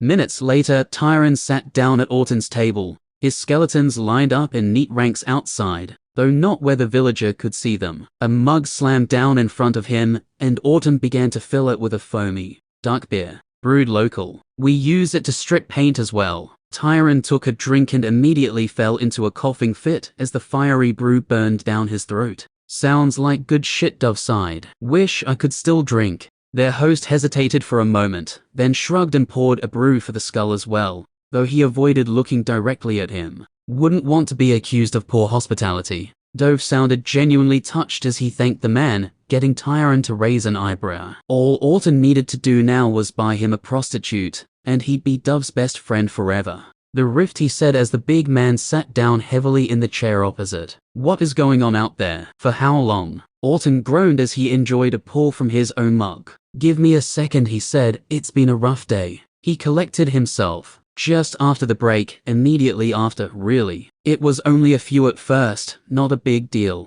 But we suspected something was wrong. Only problem was, you were cut off. Exactly. With kin running wild in the lowlands, it wasn't safe to travel. We could have sent 10 people with no guarantee they wouldn't be dead in a ditch. The village got together and decided we'd hole up here as best we could and send for help when the monsters had been cleared out. A dangerous strategy, but probably the right one. It would have worked, except the attacks got too large too quickly. Orton nodded heavily. We were able to hold on for a while, when it was just the little ones. But when the ice creatures showed up, he paused and took another long drink. We lost people, he said shortly. All those fresh graves. They lost a lot of people. You could have asked me for help when I saved you the first time. Why didn't you? The village wasn't ready to hand their safety over to an illegal. With the kin you helped kill, we figured the plains were clear, and we could get a message out. Surely, the Slayers wouldn't be too far away. With their help, we could secure the passes and wait for reinforcements. If another rift opens, they'll build a keep here, right? At least, that's what we thought. When I saw those kin coming down from the mountain,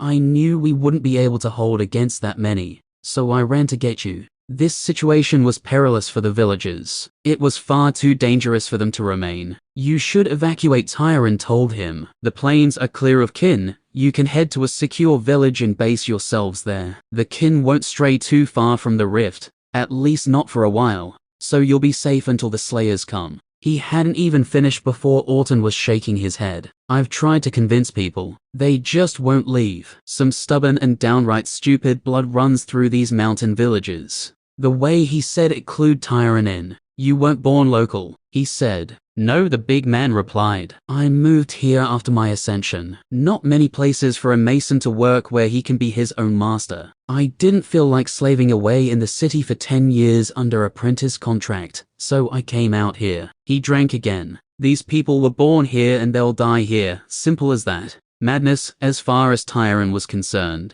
You need help, then? Slayer help, he sighed. I think I might be able to get you some, sooner rather than later. Chapter 99. It was no exaggeration to say a new rift could do the same amount of damage as the break that occurred at Wood's Edge. Magic would flood through the rift, bringing with it a greater risk of instability to every other rift in the province. Slayers needed to be dispatched, and soon. They could manage the flow of monsters through the rift, culling their numbers, keeping the people safe. They could also, with enough mages, regulate the flow of magic, reduce the likelihood of disruptions. Every break drew the entire realm closer to the brink of collapse, widening the rifts, increasing the rate of magic incursion, and bringing them ever closer to becoming that which they fought. A fallen realm, punching rifts into those still stable worlds that were not touched by the arcane, and flooding them with maddened beasts. Tyron had wondered, in his more morose moments in his early teenage years, what the riftkin would look like that came from the Empire. Would they be humanoid at all? Or would his people be completely wiped out in the cataclysm that would come, replaced by another dominant form that drew in the magic, and formed the cause that denoted a riftkin? I can't allow this rift to go unnoticed. This is bigger than me. He didn't want to die, and would avoid it if he could, but Tyron knew that he had to do what he could to help the people of Cragwhistle, and all the others who made their homes in the Empire. The graveyard was still coated in a thin layer of mist that hugged the ground, curling around the stone graves both new and crumbling. Are you sure about this, kid? Dove asked. Clutched in the necromancer's hand, the skull peered out into the cemetery with his glowing, purple eyes disdainfully. The village needs slayers. I happen to have one tied up, and she can probably go and get more. I'll explain the situation and set her free. Any slayer knows how serious this situation could be. They'll do the right thing. Dove sighed. It also means she could go back to hunting your overly forgiving ass, or stick other slayers on you. Regardless,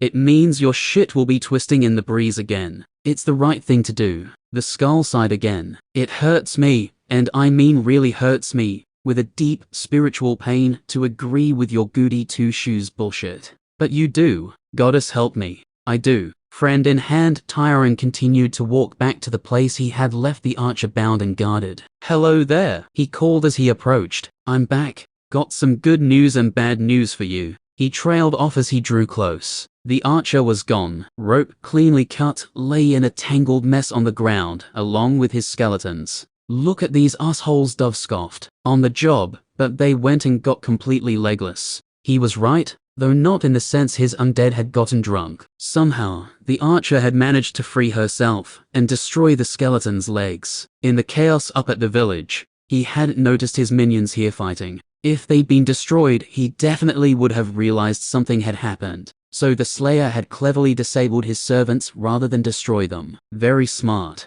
Well, fuck, kid. What? Duck. Oh shit. The necromancer threw himself to the ground, summoning his minions to his side. He raised his arms to protect his head and tried to roll into some cover. Did you see her? He breathed to Dove, peeking around him for any sign of the archer. What? No, I can't see shit. It's common sense to get your fucking head down. If there might be a ranger out there trying to put an arrow through it. Tyron slumped on the ground, relief welling up inside him. By the goddess and her plump posterior, if you're waiting for me to spot the danger coming, you are truly in the shit. Soon enough, Tyron was covered by his shield-bearing minions and felt comfortable standing. What am I supposed to do now? He cursed. I told the villagers I could get a slayer to get help for them. Now she's pissed off to goodness knows where. We know they aren't far away. You're told us that much. Yes. But where? They could be anywhere out there. Tyron gestured helplessly in the direction of the plains. He didn't need to say more. Between the mountains and the plains lay an almost infinite number of crevices, outcroppings and ravines. If the slayers were hunkered down in a camp somewhere, he might never find them. There were plenty of places they could fit where he and his band of merry skeletons could not. Well, it's not all bad. You know they're out there hunting you. So as long as you stick around the village, a slayer will surely turn up and try to put a blade through your guts." The necromancer grimaced. That might actually be his best course of action, but it left him with quite literally no way out. If he stayed in the village, and 10 slayers turned up, even weak ones, what was he supposed to do? Die. He was supposed to die. To hell with it, he growled. He turned back and started stomping his way toward Cragwhistle. They needed a slayer to protect them, and he was going to have to step up to the plate. Orton was disappointed when he heard the news. He hadn't known exactly what Tyron had been planning to do, on account of the young mage being unwilling to share the exact status of the slayer he could contact. But he'd been hopeful there might be a light at the end of the tunnel at last. "It's fine," the big man shrugged half-heartedly. "We're basically back to our original plan, rustle up some volunteers, and see if we can make contact with someone who can get us some help. At least I can tell you there are definitely some slayers out there, somewhere nearby." "Friends of yours?" Orton asked, looking uncertain. "Not exactly," Tyron hedged. The stone mason looked him up and down before he nodded reluctantly. "Fine, I get the picture. What are you going to do?" "I want to help, but I also want to avoid getting my head cut off. I think I might head up into the mountains a bit. I can help thin out the kin, at least a little bit, and try and hide. Surely, I can find a cave or something up there." "That's the Barrier Mountains. You'll find a lot more than a cave. I'm just hoping that nothing finds you." Marshal Langdon held up a hand to block the dying light from his eyes. Despite being late in the day, piercing rays still lanced out whenever the sun poked out from behind the mountains. It could be quite painful when it caught him unawares. "Marshal, a message has arrived by Rocklaw. High priority for you." "Thank you," Waller Langdon said in his normal, dispassionate tone. He took the note, unfolded and began to read. When he was finished, he re-rolled the paper before carefully stowing it in his pouch. Official correspondence always needed to be kept unless specifically noted otherwise. "And, has there been any word?" Waller asked. Normally, his friend and fellow Marshal would be more patient, but the times had scraped everyone's nerves raw. "There's been word of Upray. Someone spotted a mage matching Tyron Steelam's description, accompanied by a force of skeletons in Cragwhistle." "Cragwhistle?" Waller frowned. "Where the heck is that?" "Apparently, it's a village hard up against the edge of the Barrier Mountains." "Any idea who got word to us?" "The note doesn't say who the informant was." "Does it matter?" "No, I suppose not." Langdon stood and brushed down his pants, adjusted his uniform before he turned and strode back to the camp. There were 4 of them altogether, each a marshal who had worked in Woodsedge. Each of them was lucky to be alive. "We have a lead," he announced. Closest to him, seated on a log and warming her feet by the fire, Rizza turned to face him. "Better than the last one, I hope." "I would say so." "Fuck, I hope so, Rizza." "Oh, fuck off, Langdon, you stiff. I'll watch my language in front of the public, don't worry your pretty little head." Considering everything they'd been through, he was willing to overlook this lapse in professionalism. "Where are we headed?" Brom said, his deep voice drumming in his chest as he stretched out a thick hand to douse the flames. "Cragwhistle, right up against the Barrier Mountains. Any chance the Slayers are already onto him? Or Magnin and Beery?" Langdon grit his teeth. He hoped not. None of them did. The necromancer had made this their business when he decided to murder 2 of their own. "Most of the Slayers have pulled out," Waller noted. "I spoke to a few at that tavern in Waycross. Every silver is headed up to Woodsedge, settling the land and preparing the keep to be rebuilt. Most of the free bronze Slayers have been sent back out to bolster the numbers in the keeps around the province, just to keep things steady." "Which means there won't be many still here looking for the murderous little prick," Rizza said with satisfaction. "Check yourself," Rizza Langdon warned her. "He's more dangerous than you give him credit for." "He's a pup," she scoffed. "He isn't a drunk farmer that you can knock down with a harsh glare, Rizza," he snapped. "This is an outlawed mage class for a reason, and he's already put 2 of our people in the ground." "We hope so, anyway," Brom rumbled as he continued to pack up the camp. That took the wind out of the gathered officers of the Empire's law. They hated to think of it, but it was true. Their fellow officers would be lucky if all they were was dead. Langdon drew a deep breath to steady his anger. "We can't underestimate him," he said. "We aren't proper combat personnel. Keep that in mind. Our only chance of success is if we work together to bring him down." "I know that much," Rizza scowled down at her hands. "You going to help me, Pack?" Brom said, and the group stirred to motion at his words. Tents were taken down, bedrolls packed away, and the coals doused. In short order, the group was ready to move. Despite the fading light, the quartet of officers set out at a brisk pace, trusting their abilities to see them traverse safely over the terrain. As they walked, Langdon tried not to dwell on the events of recent history,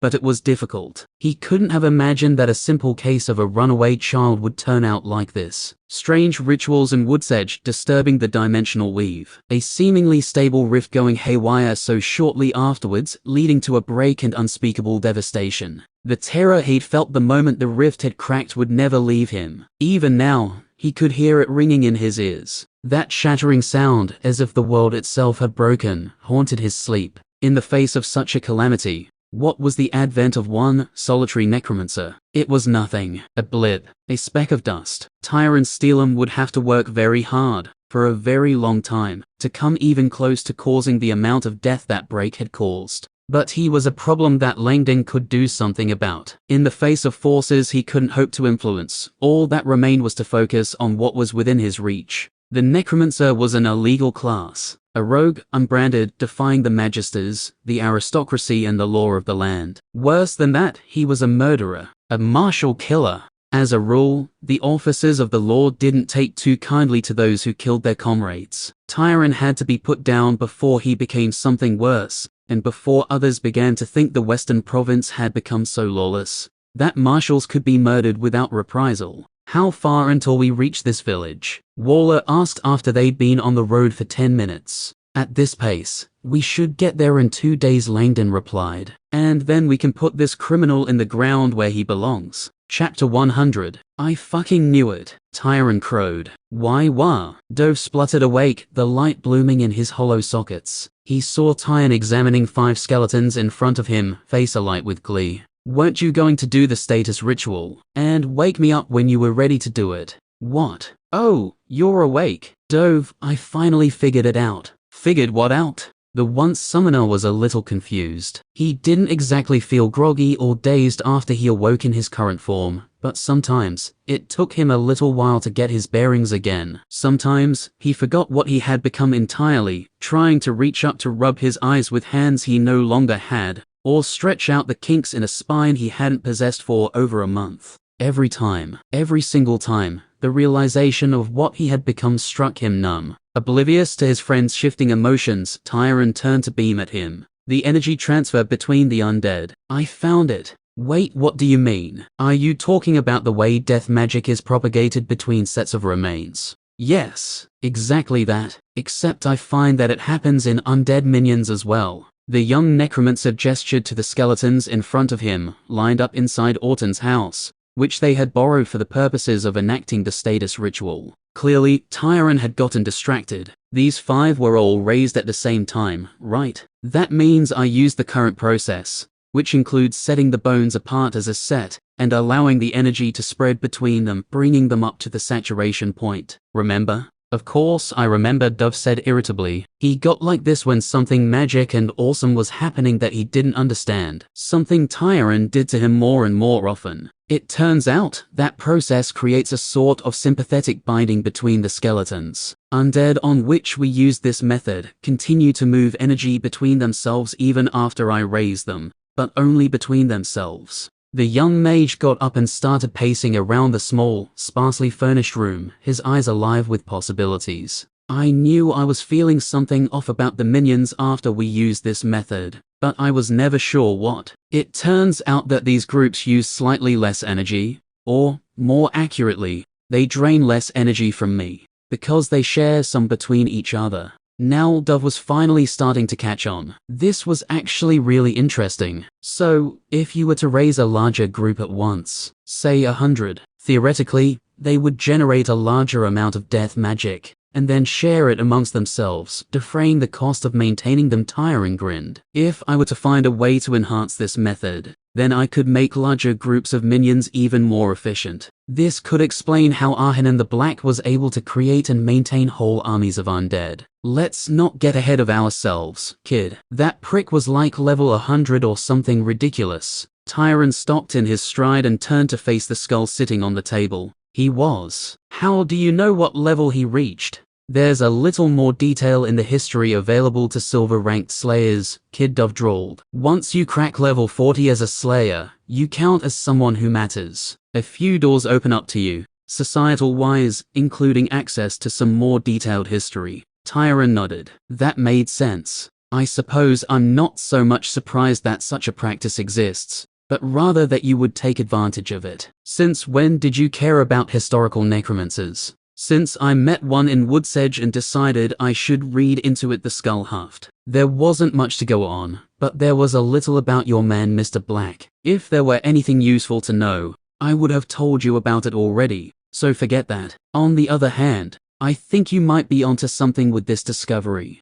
The young man grinned, always pleased when Dove praised him. Tyron was so desperate for approval that it would have caused the skull physical pain, had he the capacity to feel it. Certainly, it had while he'd still been alive. Raised in a remote backwater, he had nobody to share his passion for magic with either. Why the fuck did Magnan and Beery abandon him there? Just because his aunt and uncle were there. That's such bullshit. If he could, the summoner would shake his head. Who was he to judge such high and mighty people? Still, the Steelums truly were shit parents. This is great and all dash. I know. There could be other applications for this as well. If a conduit exists between the minions, and it must for this phenomenon to take place, then what other ways can it be taken advantage of? First, I have to find a way to identify it, locate it. Once I've done that, I need to see if I can utilize it. And I need to see if there's a way to increase the amount of magic each minion is generating. The more they make, the less I need to provide. This could change everything.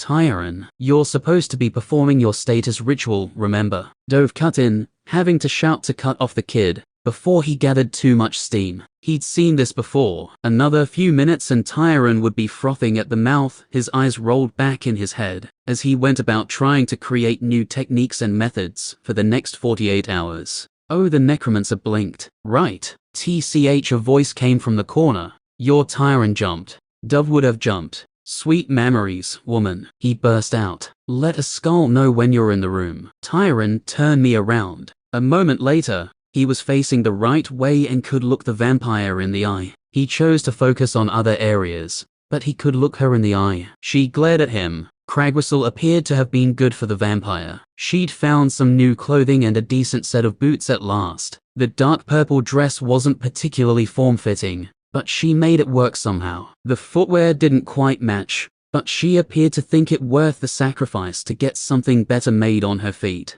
It was doubtful she needed well-made shoes to help her walk, but appearances did seem to matter to her quite a bit. Sorry, your Tyron apologized awkwardly. I didn't see you there. The flawless woman chuckled, dark red eyes gleaming in the dim light. If I had wanted you to see me, then you would have seen me. I only make myself known because it seems the possibility of further developments has been put on hold. She flicked an irritated glance down at the skull on the table, and Dove bristled spiritually. He doesn't have time to lose his fucking mind and work on magic right now. He needs to perform the status ritual and get the fuck out of here. Otherwise, he's going to get his shit kicked in by slayers, or Rifkin, or goodness knows what else is going to leap out the shadows to punch him in the head. There would have been time enough. Growth is the priority, you're rebuffed. Caught in the middle of the argument, Tyron couldn't help but feel a little put out, that both of them assumed he would lose control of himself and get lost in his work.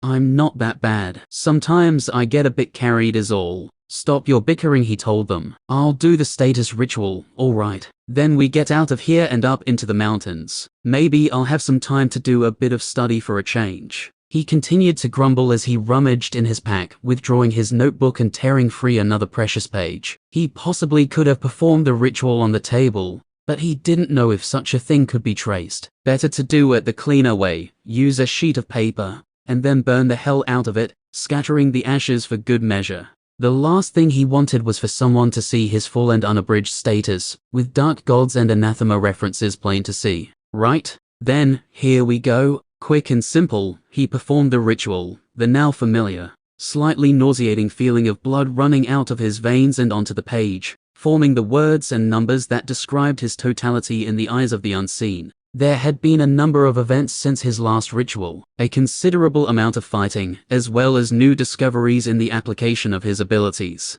Notable improvements were his death magic skill reaching level 10. To make any further gains, he would need to improve the maximum level he could achieve in it. Advanced death magic became even more important. Most of his necromancer skills had seen some progress, though not as much as he might have liked. Corpse appraisal and preparation weren't moving, but then again, he hadn't had the opportunity to test and refine new methods. Likewise, his spells had seen incremental gains. You have raised minions and they have fought on your behalf. Undead Weaver has reached level 30. You have received +2 strength, +4 constitution, +6 intelligence, +2 wisdom, +2 willpower, +2 manipulation and +4 poise. Another feat and ability choice. That was excellent and could prove crucial. His leveling speed was sure to slow from this point onward, so he had to make them count. Your patrons continue to enjoy the chaos that ripples out from your actions, much further than you can know. Crossroads approach, and any choice will prove entertaining. Anathema has reached level 19. You have received +4 constitution, +4 intelligence,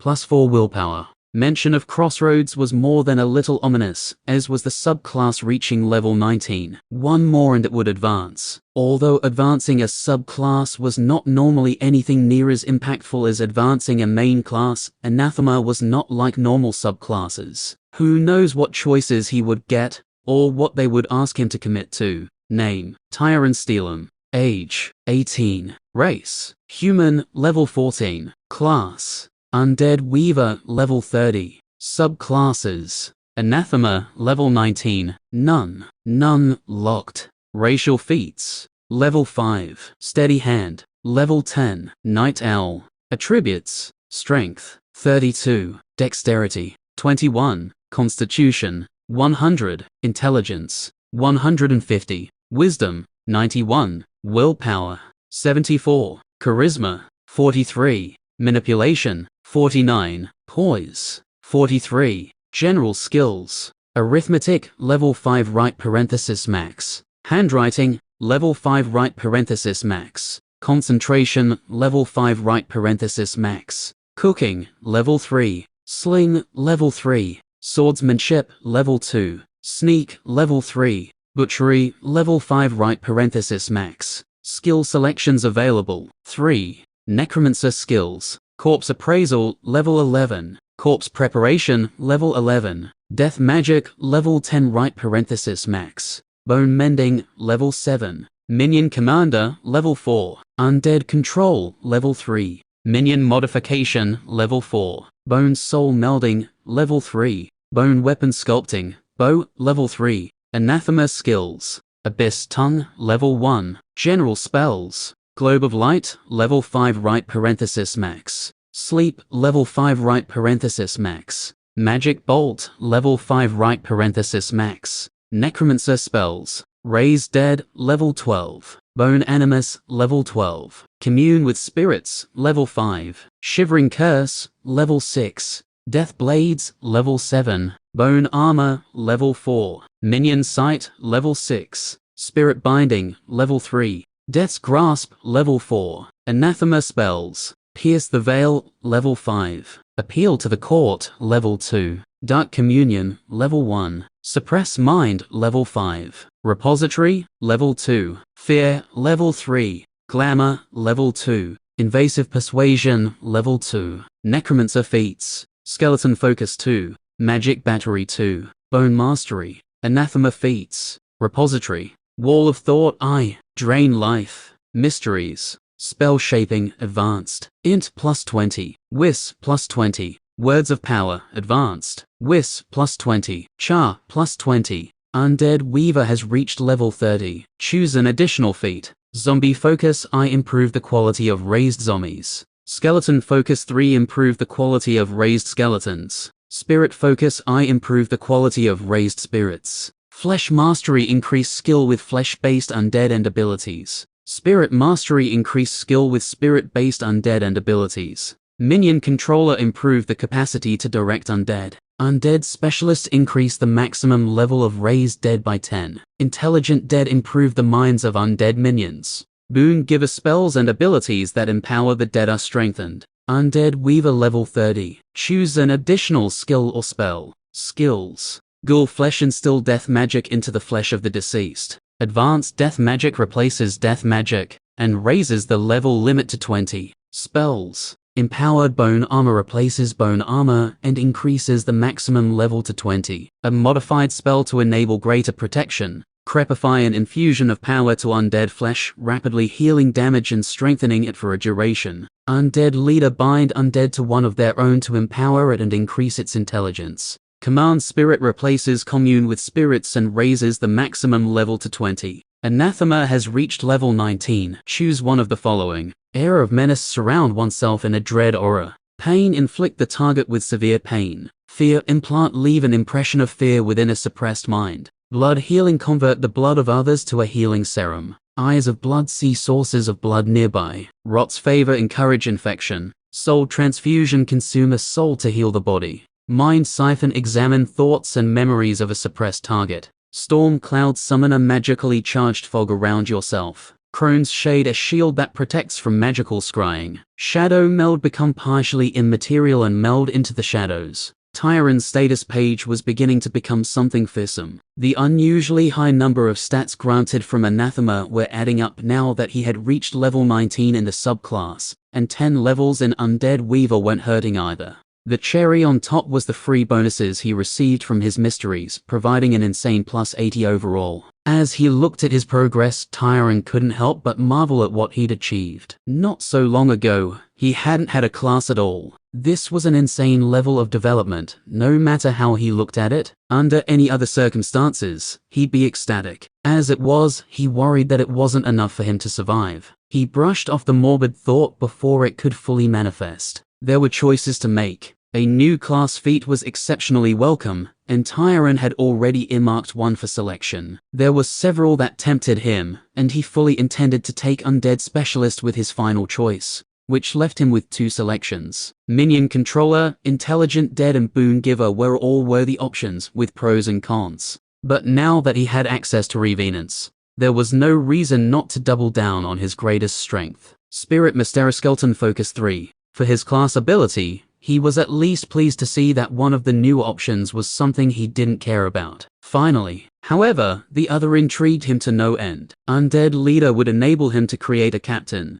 He supposed, a skeletal squad leader, stronger and smarter than the minions it led. As his numbers increased, such an ability could prove crucial to ensuring his undead horde was able to function. No, it would prove crucial, he could already tell. Yet he suspected he was already touching on the edges of this with the revelation he had uncovered today. Was it possible he would be able to recreate this spell on his own? Advanced death magic beckoned to him. Reluctantly, he placed his mark next to it. He would have time to come back to the leadership question, hopefully. As to the new options for his Anathema subclass, one of them spoke very clearly to him. Crone's Shade was exactly what he needed to help him hide from prying eyes. It was possible that one of the slayers hunting him right now was a mage capable of scrying, or perhaps the Marshals could do it. He knew for a fact that certain artifacts would perform the same function, but he had no hope of getting his hands on one anytime soon. Even then, having the spell would be a benefit, since multiple layers of protection were always better than one. He placed his mark next to Crone's Shade and ended the ritual. The rush of power made him gasp and slump to the table, unable to breathe for a moment. Once he recovered, he stood, gathered the paper and packed his things. Time to go, he said to the skull. About fucking time. I am not going to enjoy this your side. This is the end of this video. Hope you enjoyed. Thank you for your supportive comments. Have a wonderful rest of the day. The Silent Ruptor's out.